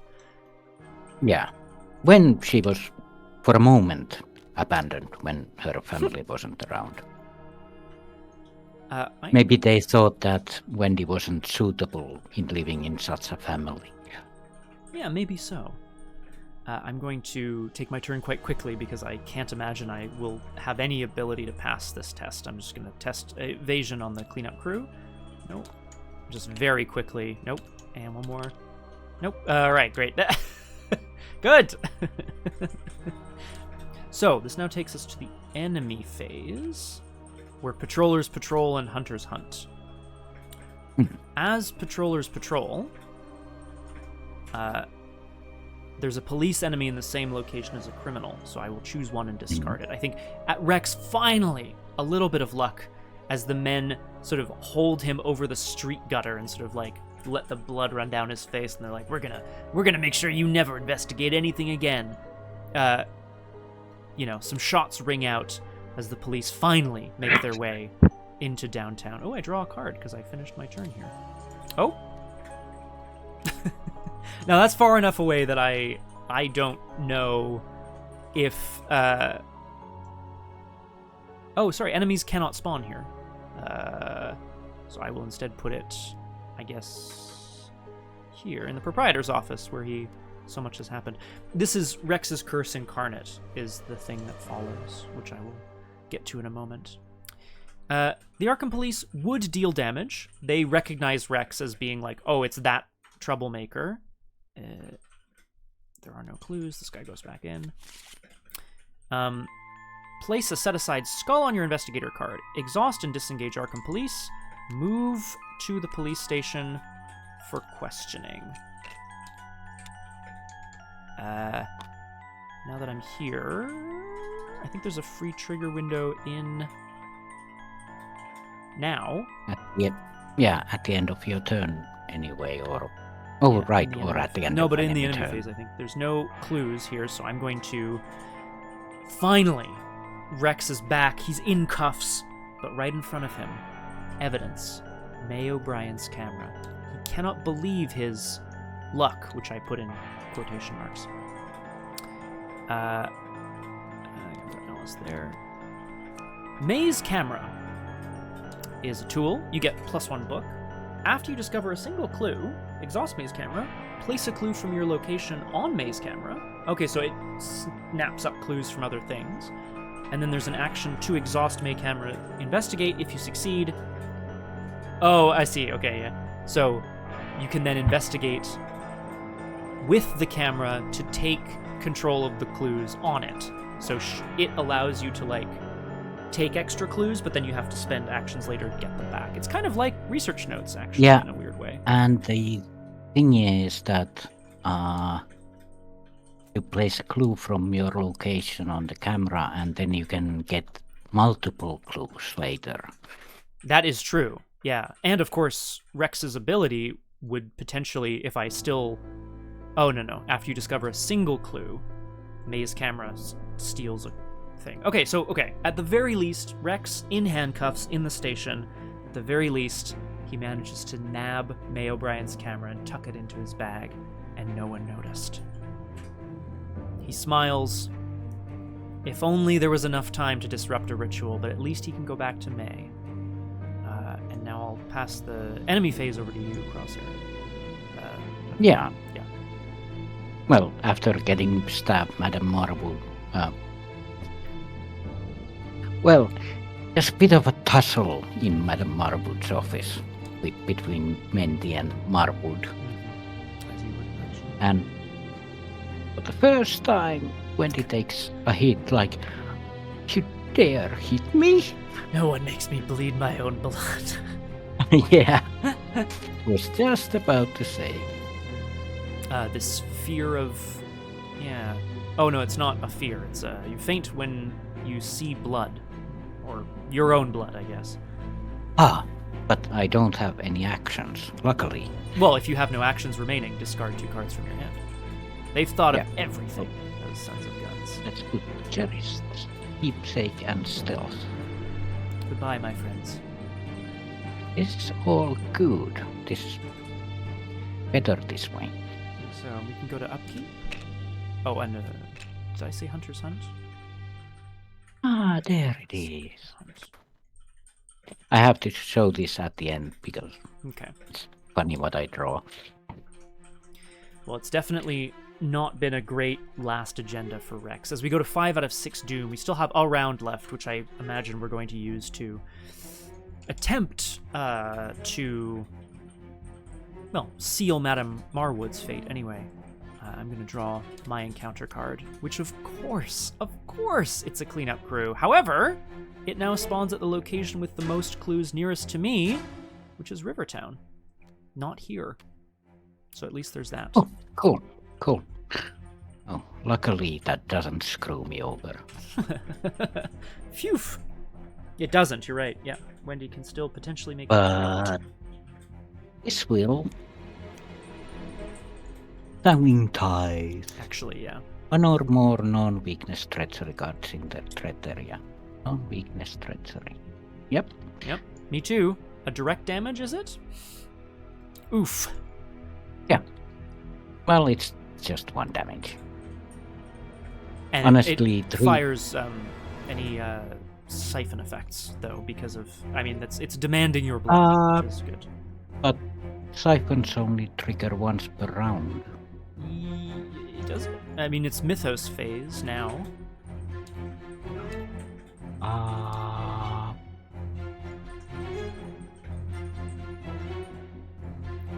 Each siphon effect trigger... I'm just reading the rules again here, yeah? They trigger once per source, even if that source deals damage more than once, or to more than 1 card. They resolve siphon effects first. I don't see anything in regards to that. I don't know. I'm not sure.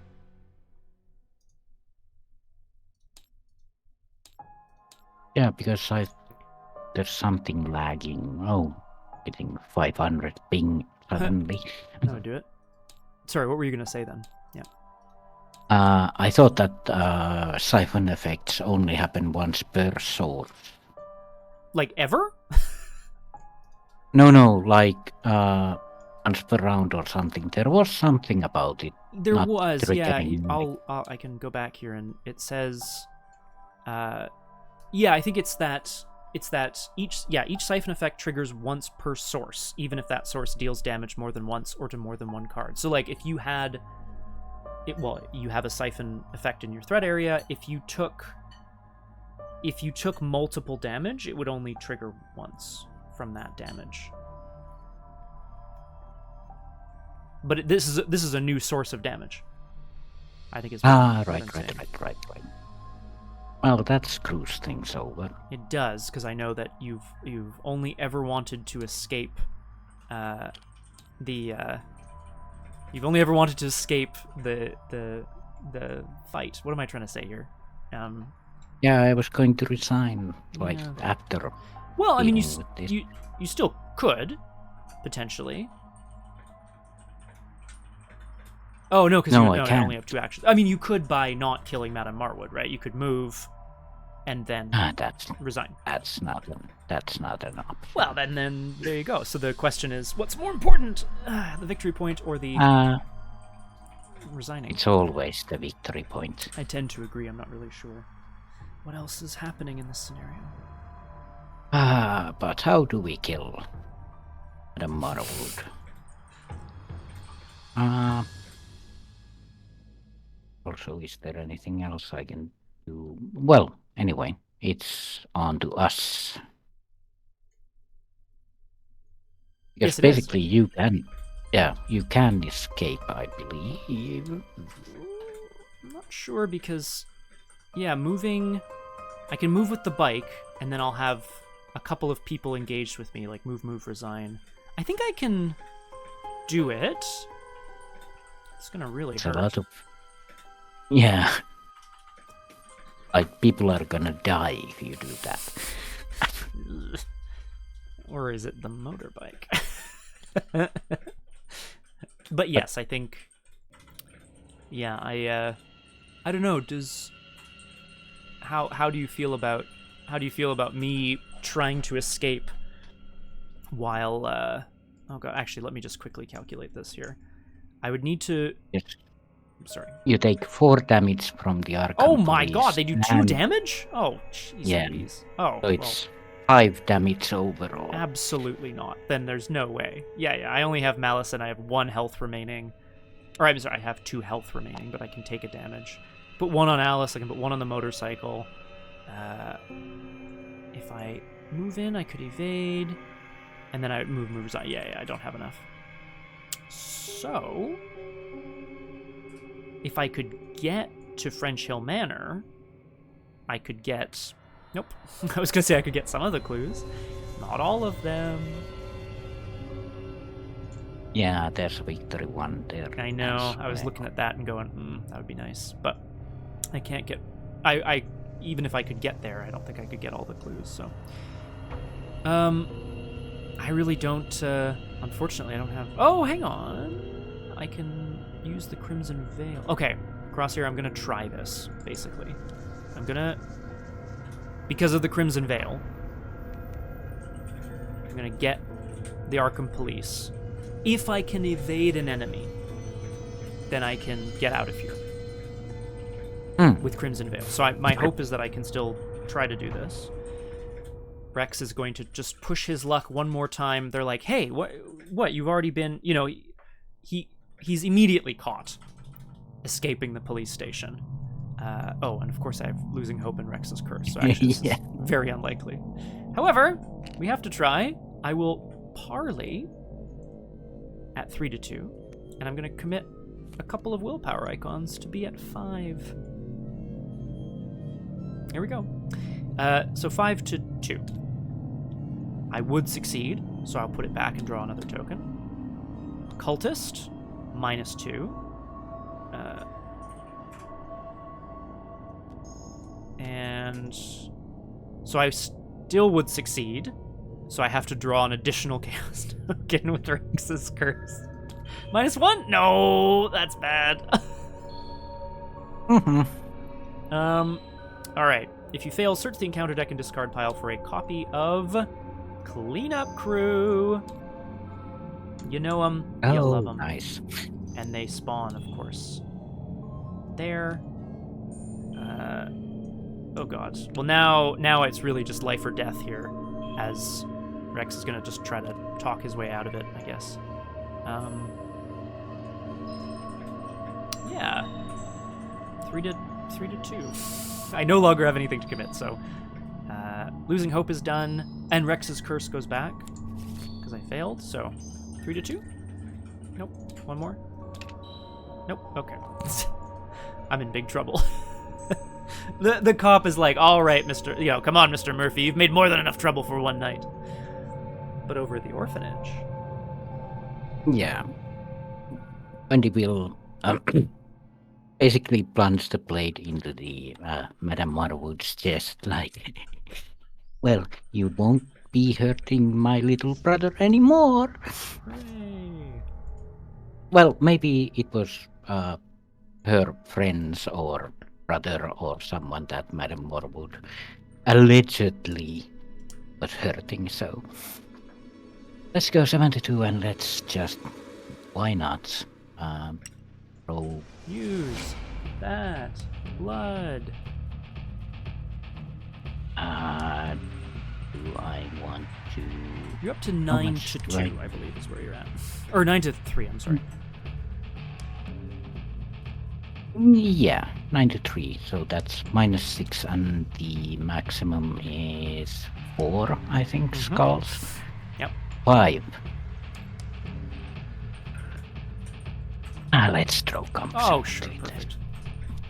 Why not? 9 to Let's 1. She really doesn't- make I it mean, this is the stick. gumption of Wendy, is like, stabbing people in the face, basically. Yeah. She be dead. Oh my god. Hooray! Madame Marwood is dead! You force the gun from Madame Marwood's hand and demand answers. In recent months... can you read this? Yeah, of course. Inquiries came to her mailbox about adoption for some of the older children who are often never adopted at that age. These inquiries came with incentives to keep them private, which didn't seem too out of the ordinary for the type of wealthy person who would think to include such incentives.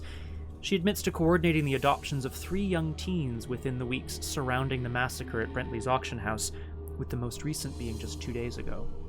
She hands you, Wendy Adams, the correspondence.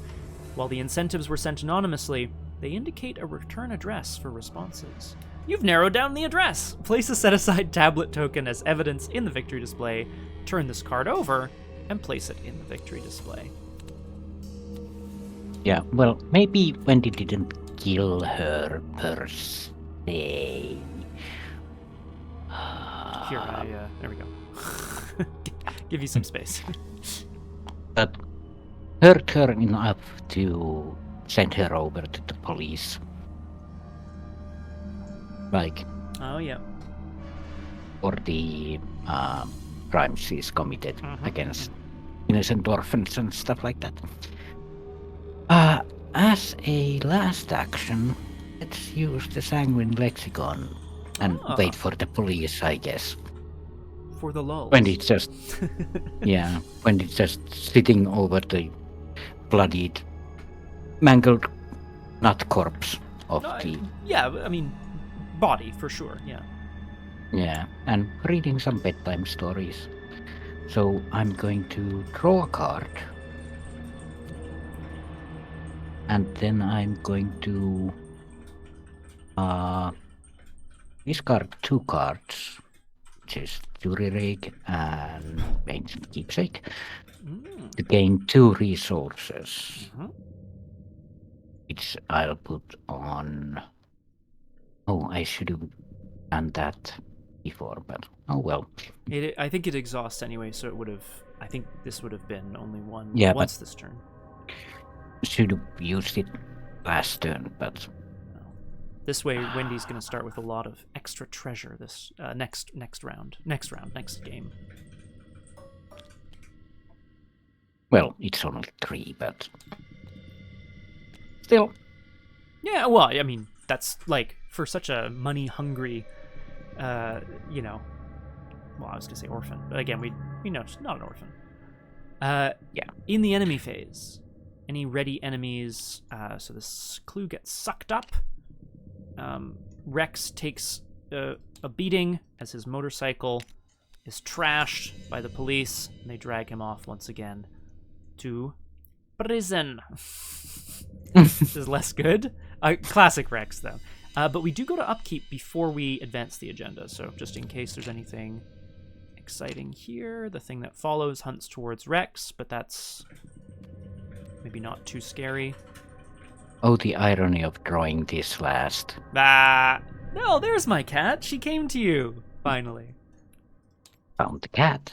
There it is. We go to 6 out of 6 Doom, and I will advance the agenda. Oh my god. Uvhash approaches. The 3 sides of the triangle step inward towards the chalice, each drinking deep in turn. They seem to transform before your eyes, growing younger, beautiful. The ritual rises in pitch to a crescendo, and a red mist fills the room. Your mind rebels, and you flee, lest you succumb to madness. Well, I mean, we're not right there, but it's, Yeah, Wendy does notice something strange about the chalice, but... The moon gets even more red, perhaps, as we go to Resolution 2. No one was resigned or defeated, so we don't have to do any... So, a resolution was reached, so we go to Resolution 2. Yeah. As it says. Thunder crashes outside. A storm? You don't recall any rain or dark clouds from earlier. You sense the feeling of evil fill the room. The cultists' lips red with blood seem to transform before your eyes. The power is palpable. They look younger, healthier, stronger, magnificent. A terrible noxious smell causes you to cough and gag uncontrollably. The cloying stench becomes nearly unbearable. Footsteps or thunder? Your mind tells your body to stay and help these people strapped down and bleeding, but then the red mist begins to coalesce and terror takes over. You flee from that place, out into the storm.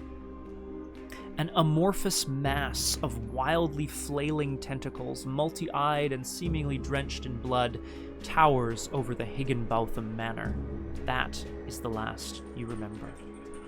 Each investigator takes 1 mental trauma. Add a skull to the chaos bag for the remainder of the campaign. Well, that is... Oh, sorry. Thank you. Appreciate it. It's a little... 1 mental trauma and an extra skull, Cthulhu, but we also have to go to Resolution 5, which I'm a little concerned about.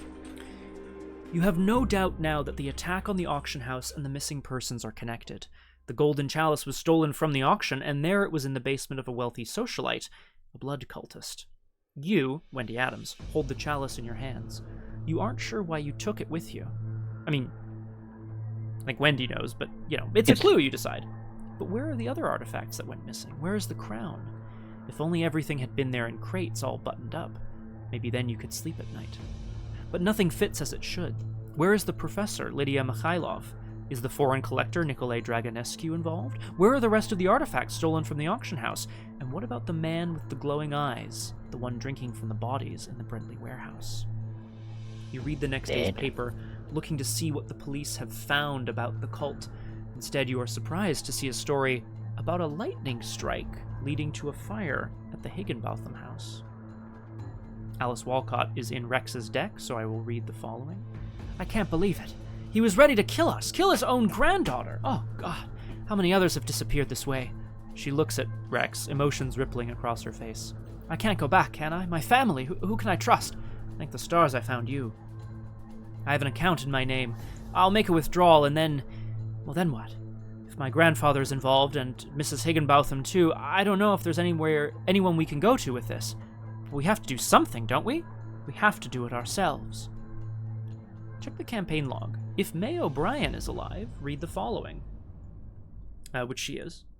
I hardly believe you're crazy. You're not crazy. And if I can hardly believe it, the police sure won't. Honey, you've put yourself in a bad way, haven't you?